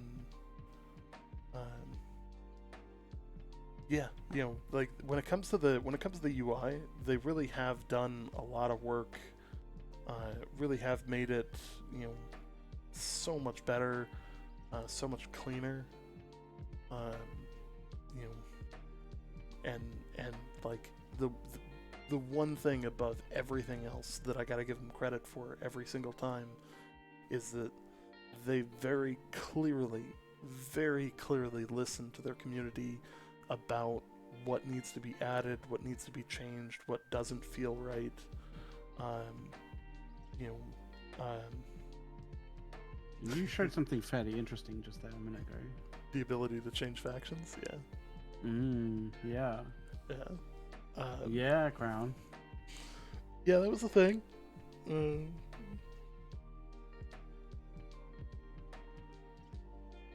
Also showed off the whole map there too. Let me pause it on the exact thing. You cannot join the faction that is currently controlling the most territories, so you can't just switch to the faction that's winning. Now, naturally, the faction right now has nobody in it, or no one has any territory because it's a server that was just brought up for the ability to run the expeditions. But, you know, you could see how that could impact, like, how people switch around, you know, and the power flow between factions. You know, and potentially people who don't like the faction they're in. You know, entire groups could sit there and be like, yeah, no, we're moving. We're gonna go join, you know, Marauders, or we'll join Covenant, you know, even if they're not the faction that's winning. You know, just so that they can stick it to the people who, you know, may have overtaxed them, or, you know, something to that effect.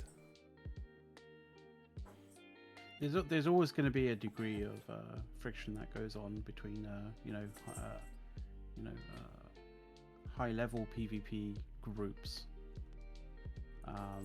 You know, because there's always egos involved, and so long as you can get those egos to play nicely together, that's fair enough. But like, you know, egos are egos. Like people have their egos bruised easily to some degree, especially when they're, you know, especially when they're highly strung and what I would say to be, you know, very proud of their PvP prowess, right? So, you know, I kind of expect that ability to sort of change factions may end up being used by used for interesting effect in certain, definitely in certain servers. Oh yeah.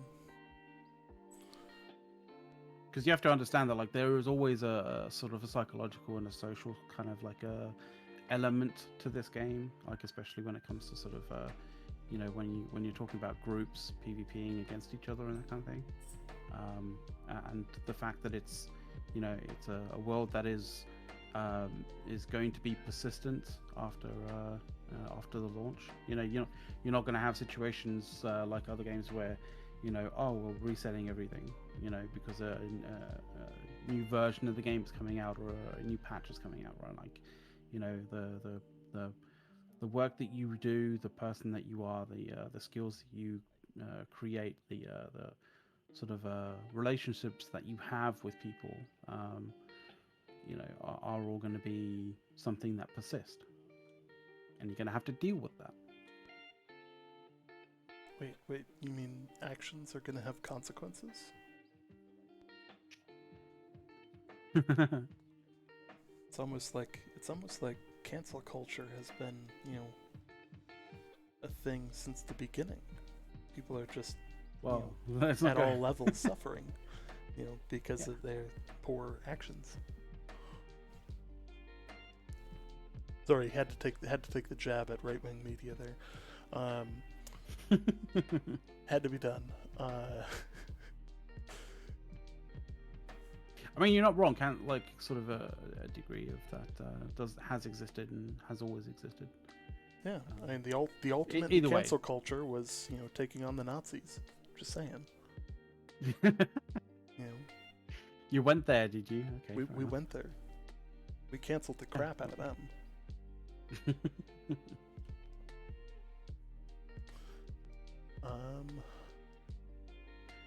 Yeah. So I'm gonna load up McLeod's video here.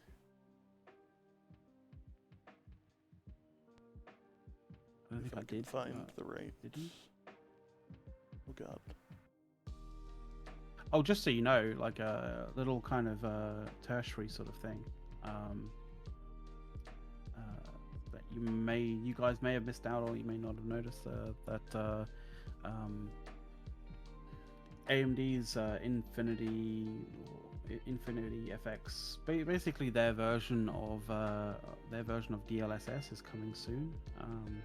It hasn't got an official launch date yet, but people are saying that it's likely to be releasing in sort of June time. So any of you sort of AMD card owners that still kind of look at NVIDIA cards with DLSS in Envy, you guys can rest assured that AMD's version of it is coming soon, and it is also going to be, you know, cross-platform as well.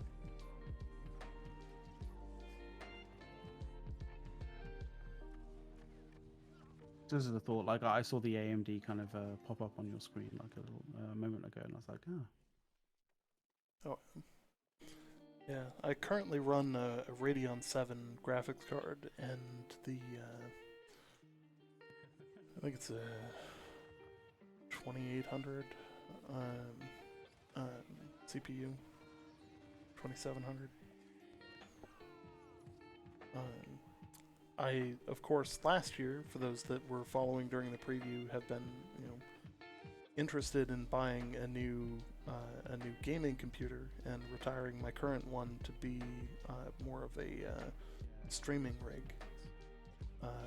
Unfortunately, with the lack of materials nowadays. It's very difficult to get your hands on a 3090 and a 5950. Exactly. So for this instance, we got to kind of load in, take a look at the menus. We were able to take a look at the video itself, like the actual expedition itself. McLeod and I were both invited to this event, which was relatively rare. Normally you get one person invited. So it was a good opportunity for us to show, two people running the same expedition from different points of view, showing off the ice gauntlet, the musket, the fire staff, and stuff like that.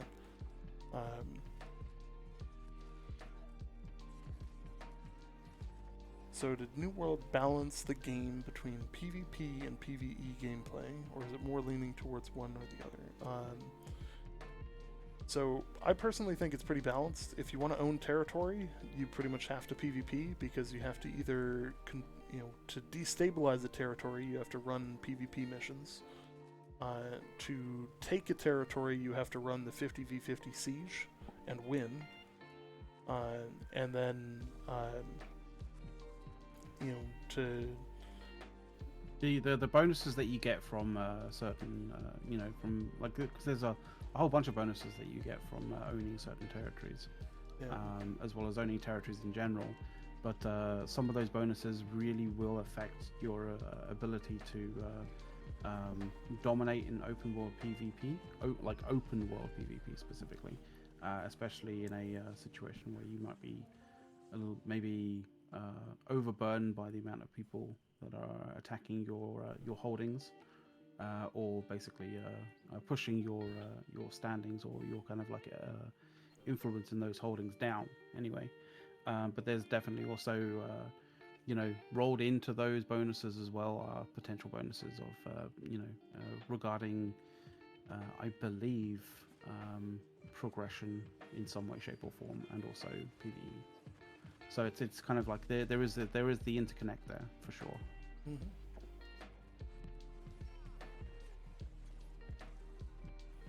Yeah, it's definitely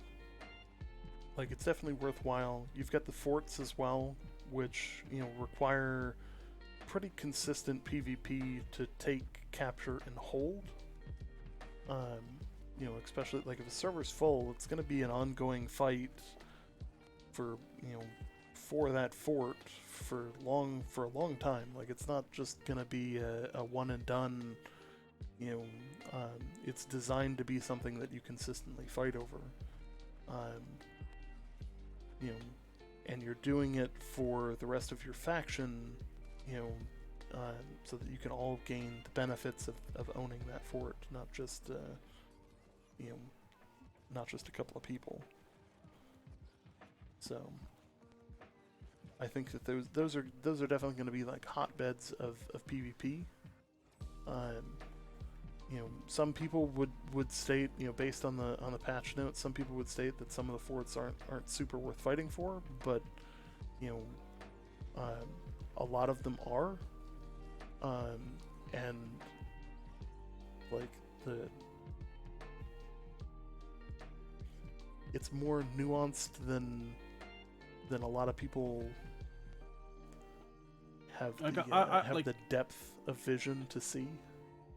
I want to point out like one or two of the particular perks of those for those forts, like holding those forts. Like, there are 3 perks alone for different forts that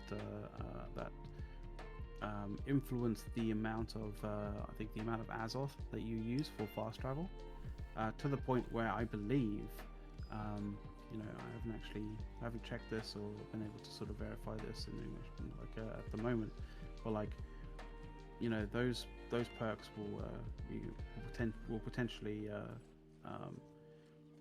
stack to the point where fast travel will actually be pretty cheap.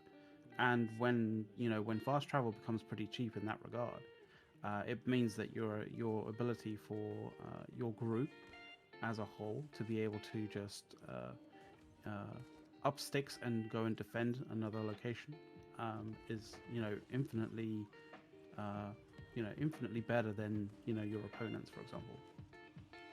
Oh,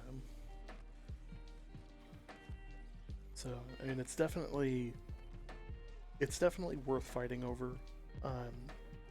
The cumulative bonus of owning multiple forts makes some of the less valuable forts in terms of the bonus that they give still worth taking. I think there's definitely going to be hot spots that like people will fight over pretty consistently, but I also think that there's going to be,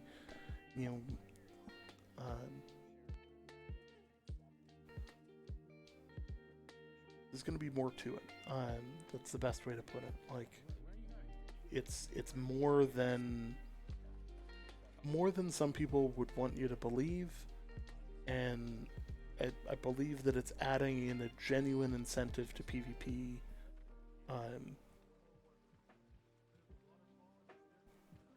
That can't be gamed that well. A lot of people will argue, just add the ability to, like, if you kill somebody, give some token value that can only be redeemed at a certain store. The problem is, as with everything, it's an MMO, so you start up a second Steam client on a virtual machine and you start killing your alt over and over again, and now it can be gamed. Or you have a friend join the server from another server and just farm them for a whole day. Like, there's so many ways to just game systems like that it's difficult to create a system to create meaningful PvP without people ruining the whole thing. Exactly, and it's that ability for players to be able to think around, like the sort of arbitrary kind of blocks that those sorts of mechanics will create, that eventually ends up making those mechanics completely useless. In actual fact, they end up harming more than helping.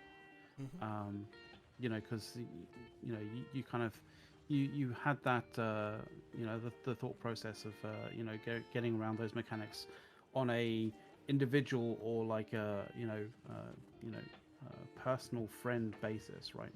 But what happens when you scale that kind of abuse up to, for example, entire companies, right? You can have, like, say, a company that is good friends with another company, but they're on a different time zone, right? So you have, like, an Australian time zone group and a US time zone group, and they go on different servers. They're both on the same servers, but one group provides the other group with all of the bonuses to killing and getting those tokens and cashing those tokens in, and they flip and flop between. So one helps the other, then the other group helps like the US group helps the Australian group, and then the Australian group helps the US group, like, and vice versa. Like, that thing can get extremely abusive and extremely damaging to the game and to the servers very quickly.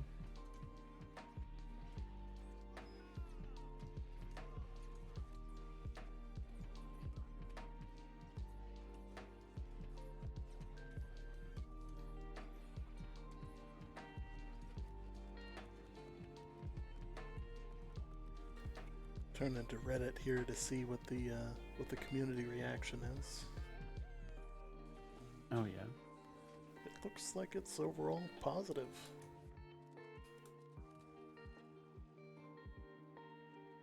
Well, that's always good. It's even nicer as people are behaving. It's one of the Reddit mods for r-New World Game. It's always good to good to have a busy day, but a day that is not filled with people like ripping into each other. Yeah, I forgot that you've probably been fairly busy alongside this as well, with the subreddit. Yep. It's definitely been an interesting day. Like that there's always, there's always a lot of fun surrounding these kind of things, and some people, there are still people out there, and there will be forever, that want the old, Alpha 1 to come back because they enjoyed killing newbies on the beach, and all that, and it's unfortunate because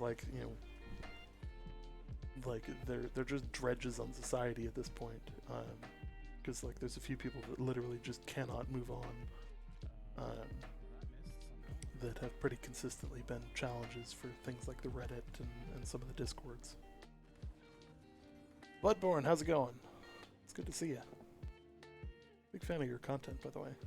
So one of the other things that I want to touch on as well, because we haven't actually touched on it, and it can sometimes be not too apparent when it really should be very apparent. Sometimes people get very much the wrong impression. This isn't the alpha. This is a preview. This is not preview. This is a special event that we've been, allowed to stream to you guys. Do not stream the alpha. You will get banned from the alpha, and your the content will be pulled down. So yeah, just as an FYI. Yeah, there's Public a reason the service top right announcement. corner says special event instead of alpha. Yeah. There was the last content creator event they did. Unfortunately, they didn't do that, which has made the challenge of moderating that for NDA issues infinitely harder.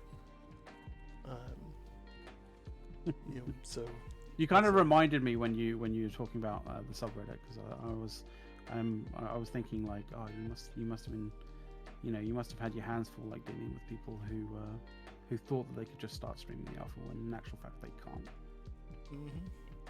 I'm sure that there are people who are like, oh my god, there's people showing off content from the alpha, quick to the streams, and then yeah. They can, will, and do take down your stream if you stream the alpha. You want to see DCMA hits, they'll hit you with the greatest hits version of it, as they very much have the capability of dunking your stream.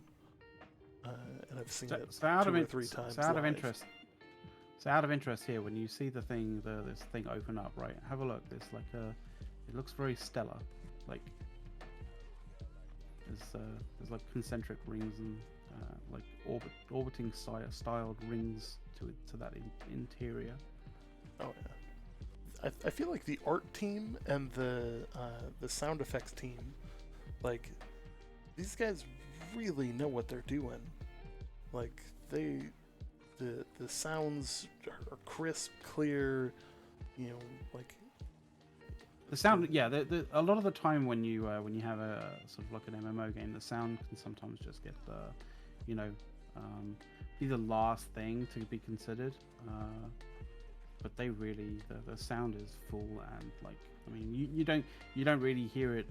As far as I know, you don't really hear it in this. But we will be putting both Aza's perspective and my perspective on YouTube soon after this stream, so you can watch it all in full HD with all the sound associated. Oh, yeah. I do want to take a moment here and thank pretty much everybody here. We got 35 people watching. We've got a number of subs. We've got a number of follows. We've got a new Patreon today. Infinitely thankful for that. simply put, like we wouldn't be making content like this if it wasn't for you guys. You know, so you know, that said, if there's something that you guys want to know, if there's something you guys want us to look into and see if we can get more information on, we will be more than happy to. You know, obviously we're in some ways tied by the NDA that you know, we can't talk about the current alpha, but you know, if it's something that that's popped up in the video here, in terms of duels, in terms of the PvP, PvE aspects of things, like we're really well, we're quite fluent in these things.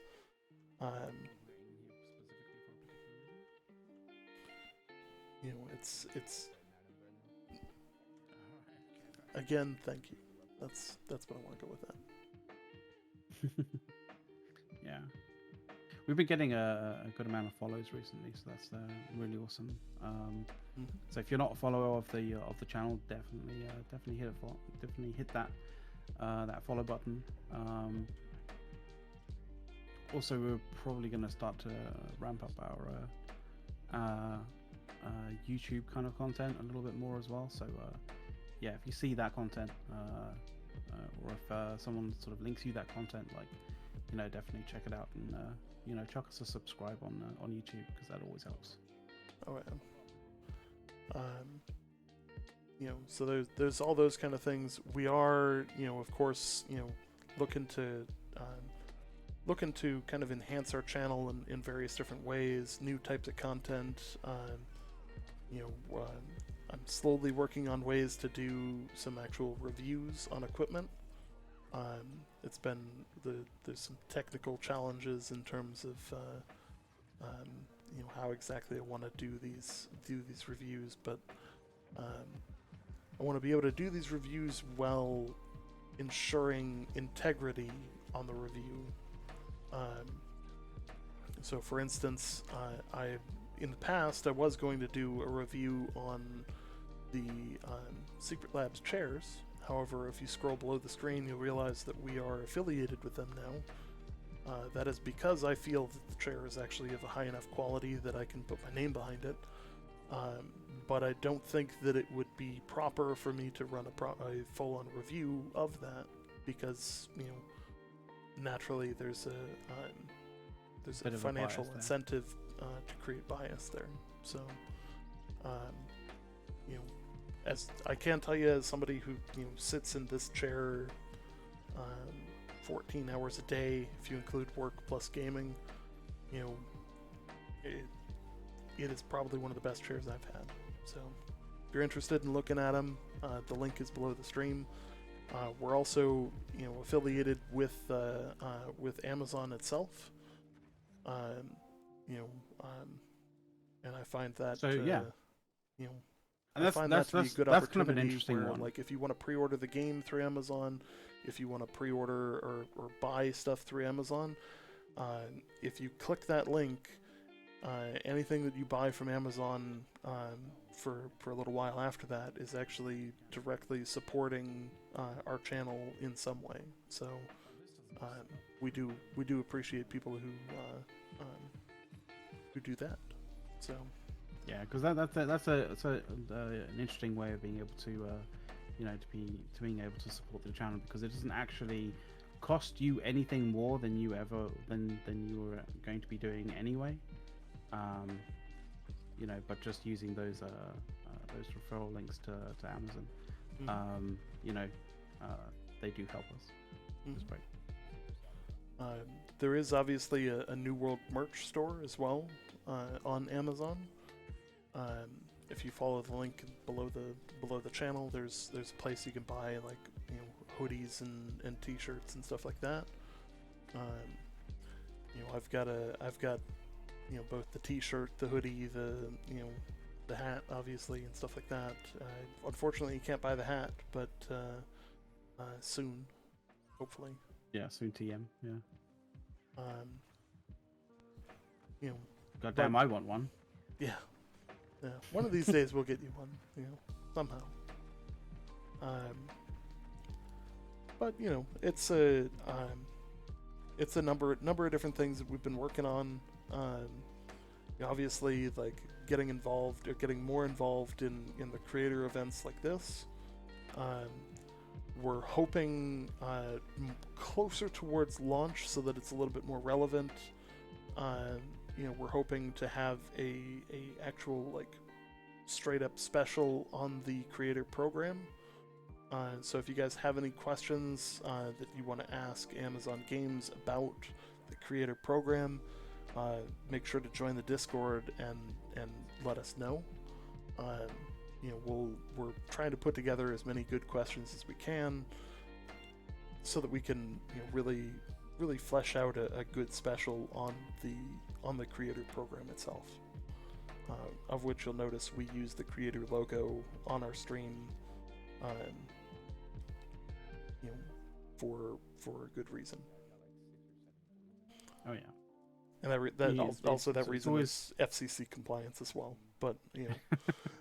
because we are in several ways supported by Amazon Games in terms of like obviously being able to create events like this, but also being able to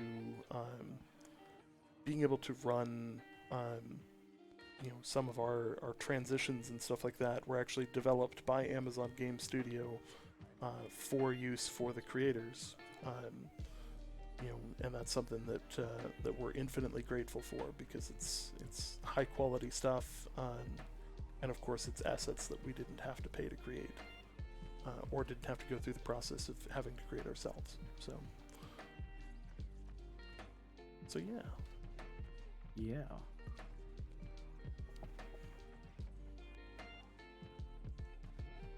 Yes, and the art assets they create for the creator program are crazy good.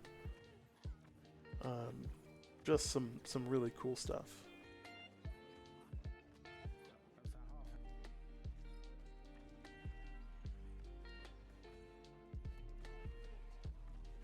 I still love watching the this gameplay footage.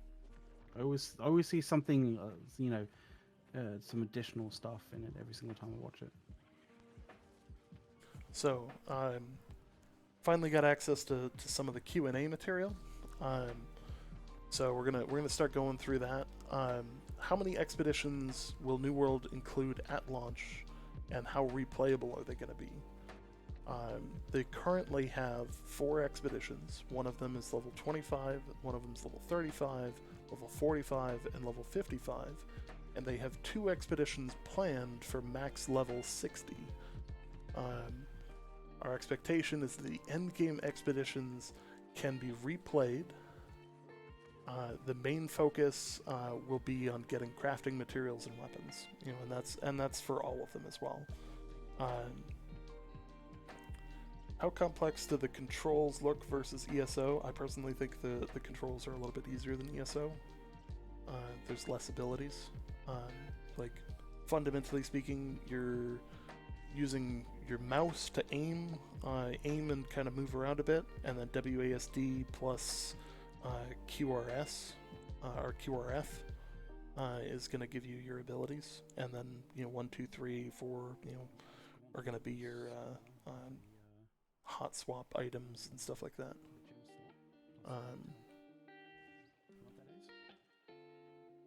You can definitely ramp up, like if you're sort of like mid-combat refitting to a new build or a different build, like that can be very skill intensive and time intensive. That is something that is entirely possible in this game. It's not, you're not fixed into one class. It's a classless system, so you can technically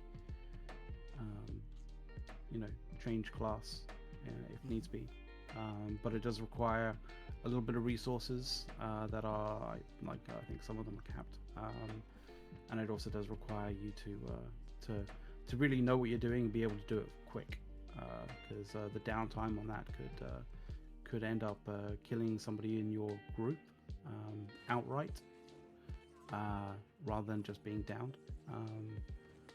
And it also obviously can cause you to not realize that you're going to be like taking an absolute ton of damage. Oh yeah. So there's lots of scope. Like there's a lot of scope with regards to you know, how difficult and how you know, how deep into the sort of the gameplay you want to go.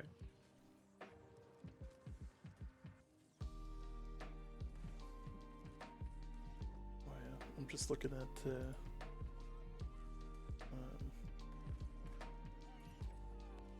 some of the feeds here.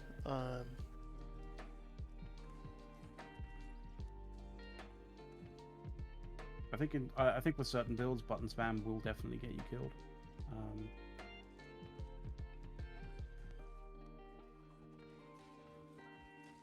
Obviously, with other builds, you could be a little bit lenient, but it all depends. At the end of the day, it is what you make it to be, which is kind of an interesting, very, you know, a nice way of well, I wouldn't say a nice. It's a very rewarding way of you know, having the game being built.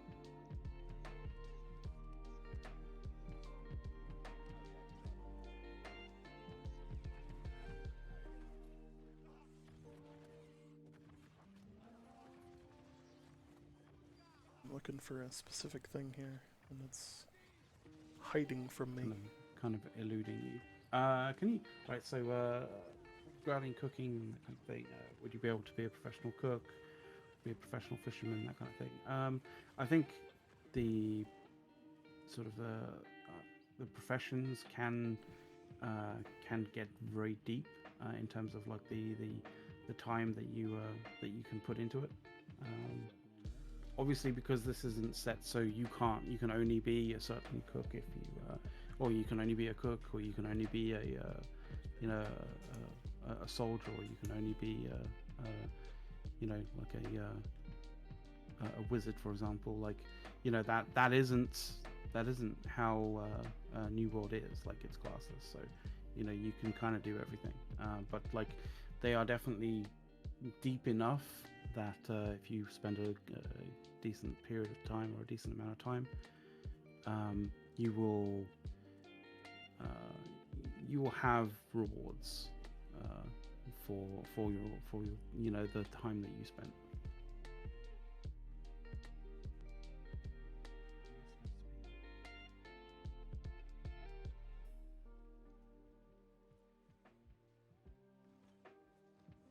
I had a channel that had all of the Q&A stuff in it, and it straight up vanished on me.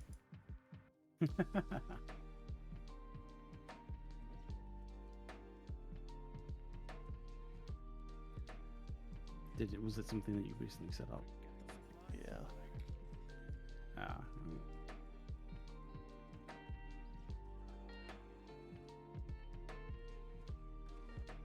Well, I can't help you then, man. Unfortunately. See, okay, so here I was like you know, I've been playing most of the, you know, most of the expedition with the musket and with the fire staff. So, like, kind of now I'm sort of curious as to how much damage potential the spear has in relation to the others, and it seems with the, you know, with dexterity, because I'm getting the spear basically gets its damage from dexterity, not from intelligence. It's from dexterity, and I think from strength as well, potentially.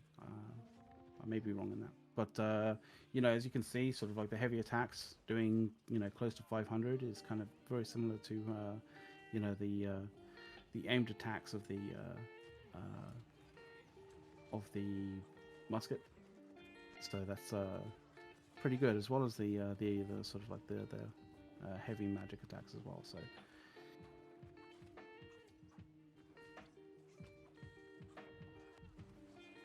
it does look to be fairly decent. Like it's fairly well kind of positioned, I think. My personal kind of sort of opinions is that you know, weapons that have AoE damage that can multiply their damage on multiple multiple enemies do have a sort of a mechanical advantage, a mechanics advantage in terms of damage dealt.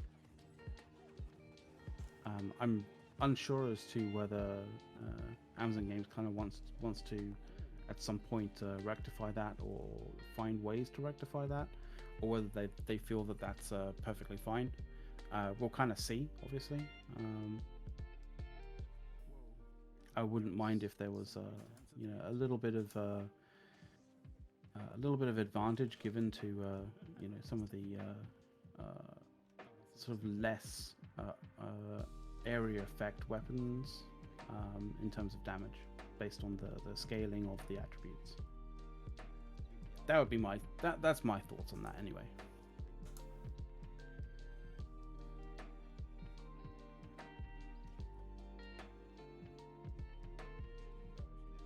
And Nathaniel, like you kind of are correct as well. Like, yeah, it has been in development for quite some time. It hasn't launched, but then again, a lot of games you don't have this level of knowledge with the the advancement of the development. There's a lot of games that can spend a decade in development, and nobody really realizes or knows that it's been in development for a decade.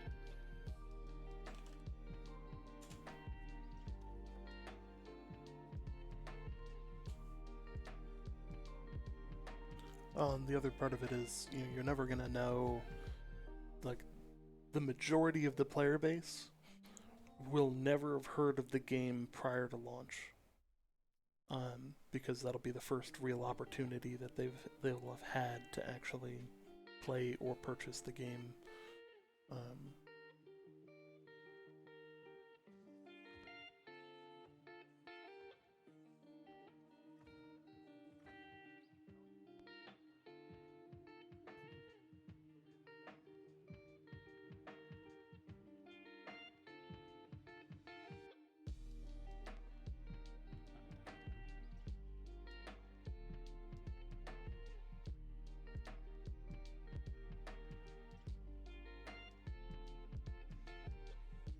Did manage to find part of the Q&A here.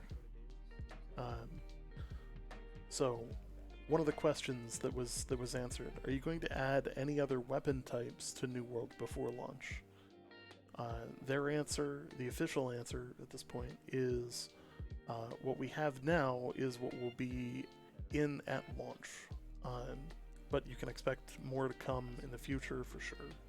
So there's a good variety of weapons so far. Obviously they intend on adding more. That's gonna be a thing. Let's see, we have any other further plans to PvP? We have some other adjustments and some things coming in May. We made a pretty big commitment to PvP. Our goal is to have both PvP and PvE players not only coexist, but complement each other over time. We're looking to continue investing in it. So, they're basically, yes, the beta is open to anybody who pre-purchases the month, anytime. I think even during the beta itself, if you pre-order the game, you get access to the beta. So,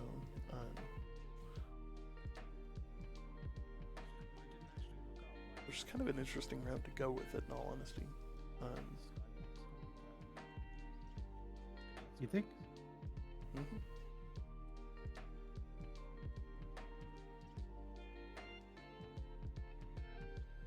Yeah, the nice thing about when the actual game releases, you're not going to be there thinking to yourself, I only have a weekend to play it, or I only have a certain amount of time to play it before it goes back to being an alpha again, right? So you don't have that. Somebody copied something off of my stream and posted it straight to Reddit. To have to What? Somebody copied something off of the stream and posted it straight to Reddit. What? The faction change mechanic. I see what you guys are doing out there. I see what's up. Ah, right, okay. That's what's going on, is it? Yeah. For those that don't know, I get a notification every time new content is posted on any of the subreddits. So I'm very aware of when things happen, and when somebody takes a low resolution screenshot of something that I'm pretty sure I'm the only one who snapped a picture of, Yeah. So it's this is really fun. This moment, like Crown Master like falls off the platform and dies. Yeah. Cowmaster, yeah. Yeah. Sorry, Cowmaster, yeah. Yeah, he gets kind of yeeted off the side, and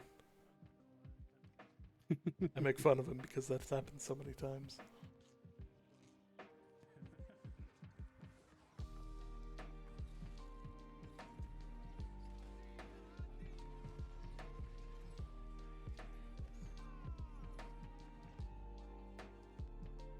But I can't I can't say these are like, this expedition was a lot of fun. Like, some people have said it looks a little easy, but like, McLeod and I know what we're doing. Like, the New World devs who are playing know what they're doing. Like, the one thing that is very obvious about the group of people that are developing New World is they don't have the same problems that a game like EVE Online has, where, like, EVE Online, the devs don't play the game. And, like, they had to make a whole, like, give us time so that we can relearn the game. Like, they changed their internal policies to be like, you guys really need to play your own game. New World, on the other hand, these guys clearly play the game. They're clearly active, they clearly know what they're doing, and that speaks to what they're making. They're making a game that's not just fun for people, but fun for everyone, including themselves. But they also understand that, like, fun for one person may not be fun for another person, so they're kind of like trying to be, they're proactively trying to actually, provide entertainment or avenues of entertainment in the game for multiple different types of people, right? So, so if your style of gameplay isn't here, then chances are it probably will be at some point. Unless it is horrendously anti-social, in which case, like, to some degree, like, there's cooperative play can always be seen as antisocial to some degree, but like, there is a wide scale when it comes to that sort of stuff, and competitive gameplay is always a fun and interesting thing.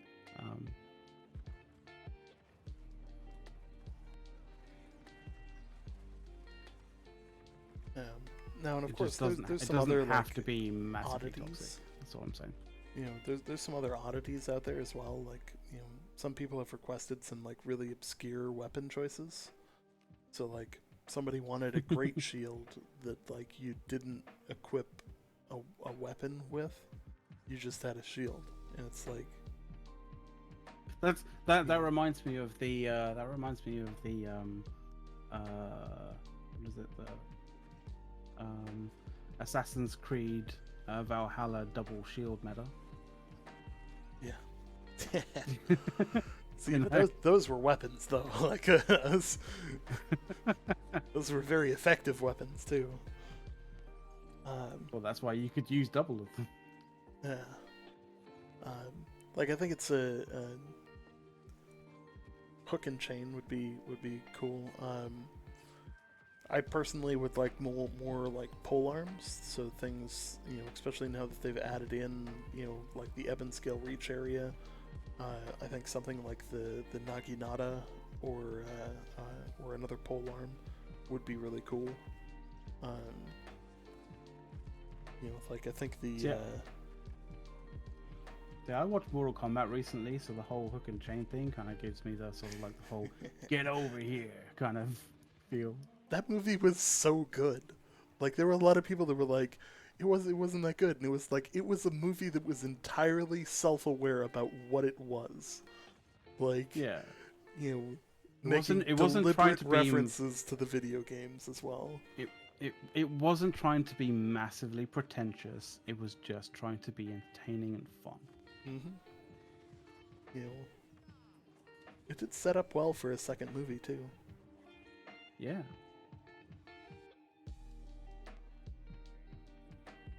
It did kind of bait and switch a little bit though. It was kind of like, oh, they're not dead. They you know, like death isn't the end. So, like, oh, in what, terms those guys of, aren't in terms dead? of What? new weapons, what is in the game now is what's going to be in for launch. However, they will be adding more weapons after launch. You know, naturally, like for anybody who saw Alpha 1, like it was much easier to develop weapons for Alpha 1 because Alpha 1 you really just had you know, a basic attack, a heavy attack, and maybe a special at most, versus having an entire skill chain that changes attributes on certain things if you have certain skills, and you know all of these abilities have to work with other abilities in game, you know, without breaking things. So like there's a lot more to it than just adding the weapon in. You know, and I think that you know I like the way that it works now. Like I liked Alpha 1, I liked Alpha 2, I liked Alpha 3. I liked the preview event. I liked, you know, all other events that I've been involved in. Yeah, like there may very well have been elements that you weren't a fan of in those, but like in an overall kind of sense, you know, they were positive. Like it was a positive experience. And Alpha 1 had some serious problems, but well, yeah, Alpha 1 did, yeah, for sure. You know, I mean, that's it wasn't evidenced the by the fact game's that even the fault. studio was like, I think we need to take another direction, guys. But that wasn't like technically the game's fault. It was the sort of like communities that were utilizing the particular game's mechanics fault. Like, yes, how far they wanted to take it. There were definitely parts of the community that overdid it, and by overdid it, I'm not talking like towed the line. I'm talking like hop, skipped, jumped down the road past the line, and took we're in a the plane, next zip like, code. Yeah. Took a plane, like, you know, off the runway where the line was and landed, you know, sort of several, several countries further back. Mm-hmm. Yeah. They landed in friggin' North Korea, far side of the line, you know. They know who they are. I don't need to call them out. Like, and of course it's Alpha, so I can't really call them out either. But they know who they are. It's unfortunate. Like, you know, like I thought Alpha 1 had some potential. I think Alpha 2 had a lot of potential. I honestly thought that the game was ready to launch around preview. And I would have been happy with it launching then, but I'm also okay with them waiting to release a better version of the game, and I believe that the version of the game that we played and that we're showcasing here is a much better version of the game. Oh yeah, no doubt. Like, I get how you feel. You know, when you consider how other games, other MMOs have kind of like released in terms of like their overall polish, like I kind of start to sort of, you know, think of, say, things like Atlas, for example. Like, I wasn't a fan of that game, like in terms of its feel. You know, it had a lot of a lot of features, but those features were like they felt only half baked.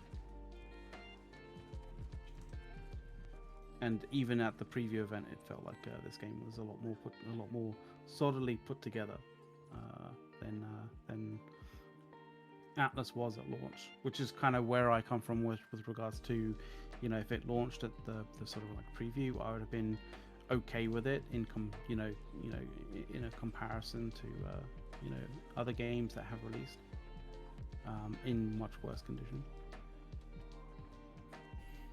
Oh yeah, you know, it's definitely not going to be definitely not going to be Cyberpunk when it launches. It's very clearly much more functional than Cyberpunk was. That said, I didn't have that many problems with Cyberpunk, so like. I was gonna say, unless suddenly they release it and they release it with as a PS5 like exclusive. on PlayStation and Xbox, and we're like, wait, there's a PlayStation Xbox version that nobody's heard of, and then we play it, and it's like, it's literally utterly unplayable. Like, yeah, then it would be very much kind of like the like Cyberpunk, but as far almost as we all know, of the that's bad not going to be the press case. for Cyberpunk was from the Xbox One. Was the Xbox 360. Yeah. And the PS4, because those versions were basically unplayable. But like if you played it on PC, the game was great. Like, you know, sure, it had its bugs. Like, I'll admit to that, but like, you know, it wasn't bad. Although it was initially kind of infuriating, I did find it a little bit meta how I had to crack Cyberpunk to play it. Yeah, that was definitely an interesting one. And I mean that like as in like I had a legitimate copy. Like I don't mean like I got some kind of like dodgy third party copy or something like that. Like no, it wasn't a pirated copy. Like I literally had to like hack the executable to not use a certain CPU instruction set, which was interesting. And you turning yourself into a pillar of ice there was somewhat interesting too. I'm a popsicle. So do you register as human? Nope, popsicle.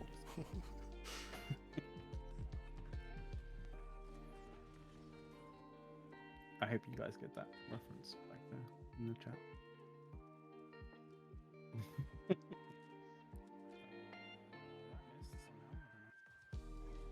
So yeah, any additional questions and stuff like just throw it our way in the chat for sure. I'm not gonna lie, I didn't get super hyped for Cyberpunk before its release, because like I mean it's been delayed so many times that I was just like it'll come out when it comes out, and like I played 100+ hours in it, which when it comes to my benchmark for a good game is that I pay less than $1 per hour of content. So, for instance, if I bought a $60 game, I need to get at least 60 hours worth of gameplay out of that game before I consider it good. So, like, when I get 110 hours, to complete 100 to 0 complete a Assassin's Creed game, I think that is a good value. For New World here, what are my expectations? Now I've got ballpark 3,000 hours already invested in this game. So I've bought a sweatshirt, a shirt, and the game. So I probably paid about 100 some bucks, but I got 3,000 hours worth of hours into it. So like clearly, it doesn't really matter what I spend on it at this point. Yeah, that's very true. I also got the deluxe version because might as well. That's how you roll. That is in fact how I roll. Yeah, it's a very kind of good way of looking at the value kind of purchasing a game. Now, of course, an MMO is also different, in my opinion, than most other games, because you're grading it on a curve. You know, you want an MMO to last a long time versus, you know, like a single player experience is much different, comparatively at least.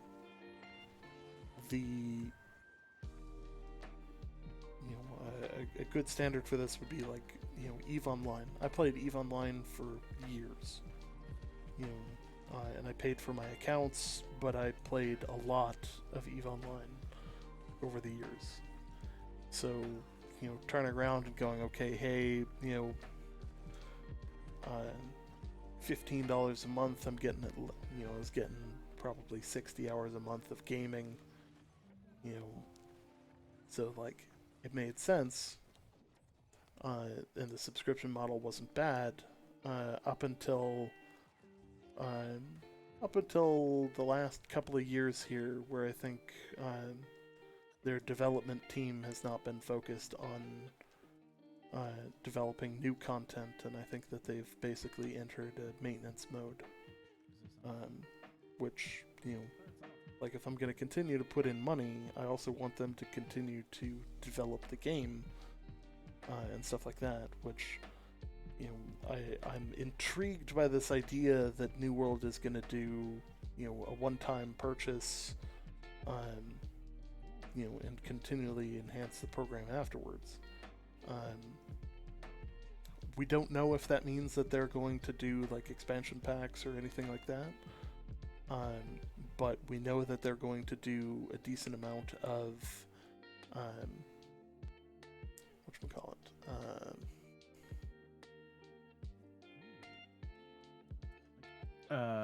Sort of cosmetic stuff, right? Cosmetics and stuff like that.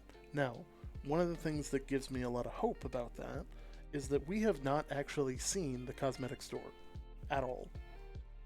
No one knows what it looks like. No one knows what's in it. No one knows, you know, fundamentally speaking, it has not been something that they have pushed on the player base at all. Now, the reason that gives me hope is because that means that they have secured the appropriate amount of funding to do the job right without having to dig into the pockets of everyone else. Yeah. I'd like to turn over to Ashes of Creation, which was just delayed another month, and has sold alpha access for that now delayed thing to be what's their alpha cost? $200 some. And it doesn't give you lifetime access. Like it doesn't, like, you get the alpha plus, you know, a couple of months when it launches. You know, like, that is silly. I mean, I've played early access titles, you know, that have kind of like that similar vein of, like, you know, we're gonna sell early access in development kind of access, so you can be a part of the development of, you know, the game, and develop and have it develop as you see fit, right? And it's all great and everything, but the promise of that is all great and everything, but you know, it's when that development continues and continues and continues, and they don't get to a point where they feel like they want to officially launch the game, but they start to, like, continually add more and more things that people can purchase in order to fund the continued development of the game. I misspoke. In order to get into Alpha 1, the one that starts a month later than they said it would, after previous delays as well, is $500. Oh my god. That's to get, like, I'm not against the game, but, like, that right there shows so many like, that's like Star Citizen level red flags, like, popping out of the ground, you know.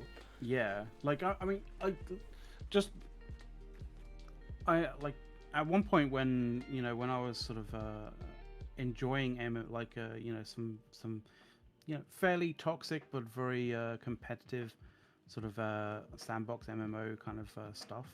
Like I was playing early access stuff like Just Survive, like H1Z1 Just Survive, right? They didn't do that level of shit, right? They only you had a single price, a single payment, but they did do one of the things that was kind of like the up and coming way of monetizing your game was using loot boxes. So like they did a lot of cosmetic loot boxes, and you could buy hundreds of loot boxes at a time, kind of thing. And people would obviously people who got like cool stuff would post stuff about like the cool stuff they got, and all the people who the vast majority of people who didn't get jack shit didn't post because they didn't want to be seen to be a loser in that regard. So and where is Just Survive now? Like, it doesn't exist as a game. Like, even when it had the monetization models that people like EA and Blizzard have right now, right? And it's one of those things where I'm not for that form of monetization. And when I say that, like, I don't mean particularly loot boxes, even though loot boxes are, really, really terrible, especially for, young gamers and people who have gambling and addiction problems, right? But what I'm talking about is like, the whole in development, fund our development kind of games. Like I'm just not for that. Like, I understand that like New World it's a isn't one of those. necessity. Like for some of these studios, they're not big enough to make it on their own. They don't have. I get that. They don't have the Amazon bucks, to back them up. So like for people who don't understand how Amazon Game Studios works, for a game studio that's been around as long as they has had as many projects as they've had, and doesn't have a successful game yet. How are they funded? It's because they're owned by Amazon. Amazon as a whole, like AWS, makes a crap load of money. Like, just leaps and bounds of money. On top of that, they've got the Amazon storefront, which makes them even more money. And then they've got other projects that they need to spend the money on. So, being able to turn around and say, hey, what can we fund that we can build up over time? Well, okay, they purchased Twitch, they purchased a number of other things, might as well have our own game studio. Well, it takes some time to get things right. Okay, we're in that building phase as they put things together and do what they want to do. But AWS and the storefront and other profitable parts of Amazon are paying the tab for any losses that are being generated by any of the other games, or any failed attempts at building a game. And that's, in my opinion, that's a great thing, because that means they can put an emphasis on building a great game. They can cancel a project if they know it's not going to get any better. Like, for anybody who played Crucible was a team-based shooter game that had no way to communicate with your team. That was the failing right there. Yeah. Like, had they have had a ping system, like point and ping a target, it would have been infinitely better. But they had no voice chat, they had no text chat, they had no, a ton of things were just missing. And instead of adding them in, they went, you know what, the game flopped, let's move on. Some of the people that worked on that are now working on New World, or got moved over to a different game. Some of the people who, when they had a contract issue with Tencent over the Lord of the Rings game, all right, we'll come back to it, after the Tolkien estate reevaluates who's going to get the rights to the game. And then that'll be that, because they know that the Tolkien estate's not going to go with Tencent. Like, everyone and their mother knows they're not going to go with Tencent. But at the same time, Amazon Game Studios sitting here going, hey, we got a game already in development that's taken up a ton of our time and effort. It's an MMO, so a lot of the people who were working on the Lord of the Rings game that Amazon was part of, or was co-producing with another development studio, okay, a lot of those people came over, worked on New World, and you can see from their patch notes and stuff like that they clearly know what they're doing. They clearly can make massive amounts of changes to the game. Patch notes that go on for days. Month after month after month.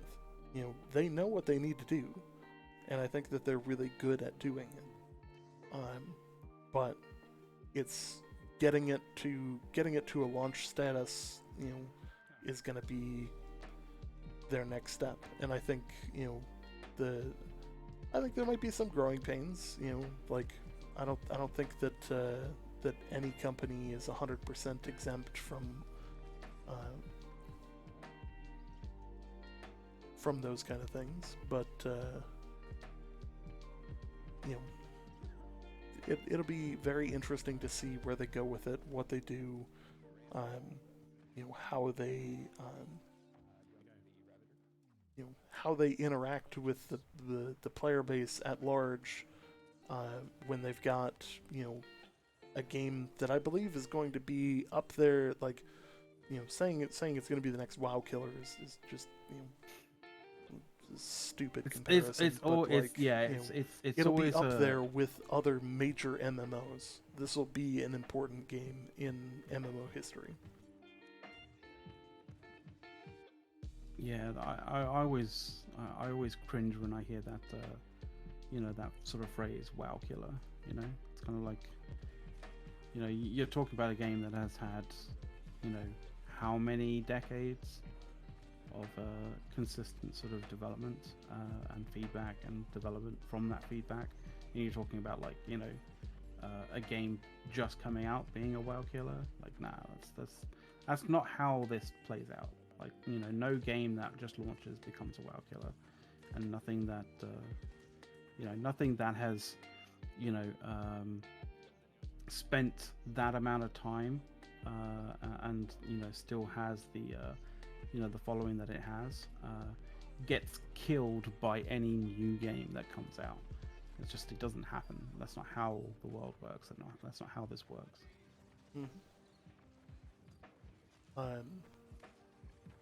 It takes time. It takes time, a lot of effort, a lot of development post-launch. It's got to be able to overcome substantial issues. It's got to be able to overcome scaling. Like you look at Atlas and some of these other games. They were good games in concept, but they didn't scale. So you ended up waiting on a login screen because you happen to be in an area that was just overpopulated. Or in transition between one server and the other, because you're you're going through that that transition wall, as it were. And that can be a very jarring experience and a very sort of unpleasant experience from a consumer sort of standpoint. So it's one of those things where it's a nice idea, but it's about the execution. It's about it's about how you approach those ideas, not from just from a goal orientated standpoint, but also from a consumer orientated standpoint. And I think Amazon kind of is approaching it much better in that regard than previous titles. Oh yeah. So as we get closer to the end of this this run through of the expedition, Again, I want to thank everybody for what is now a 3+ hour long stream. Great opportunity, great amount of discussion. Simply put, we want to continue this discussion with you guys. We want this to be an ongoing thing where we bring you content. We can have the casual conversations with you guys, not just the hey, let us preach the gospel of gaming to you, through the internet, but come join the Discord, come hang out with us, chat with us. We're always game to chat. We've got a Discord. We try and make sure that you guys have as up-to-date info as possible. If you don't want to join the Discord, that's fine. Hit that follow button so you get a notification when we go live. And you can pop in, catch us live on the next show.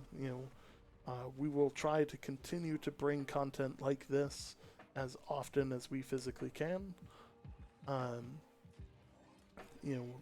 want to thank our multiple Patreon I call them surprises.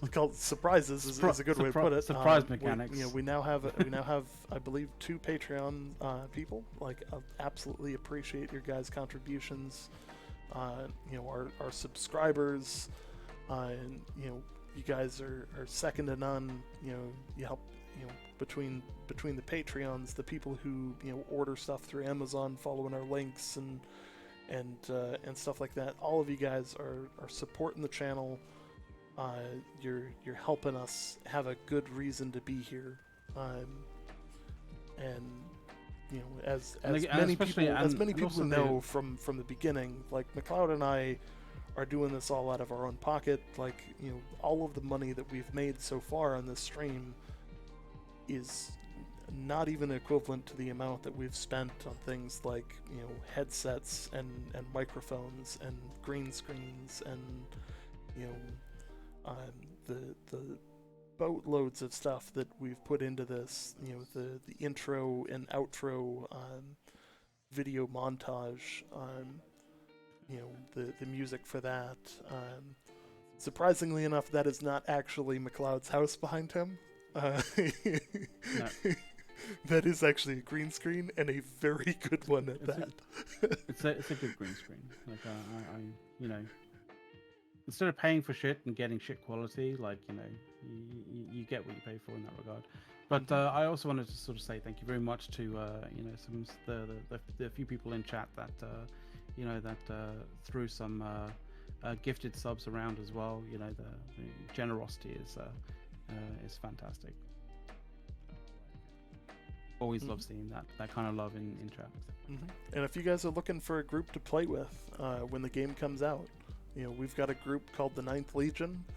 You guys are more than welcome to join it. It's all run out of the same Discord and all that, so it's all in one spot. And yeah, that's our it's our pitch. That's our pitch. That's our thing. Can't say it enough. Thank you guys. It's been a great day. We think we peaked out at more than 50 some viewers, which is I think one of our top streams. Impressive when we're covering a game that isn't even out yet and has a non-disclosure agreement. Absolutely. I always have to remind people of this. So with that, I'm going to we're going to wrap things up, but we're going to do it in a way that kind of celebrates the events of today, but also kind of does our outro the normal way.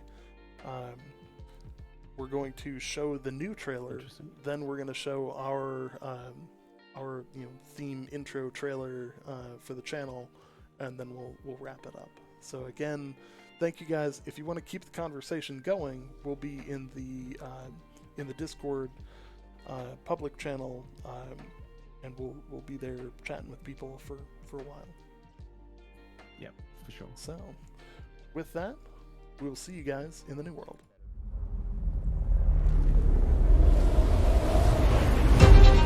What is Eternum? The substance of legends. The pulse of adventure. The glory of triumph. Eternum is life eternal. And death incarnate.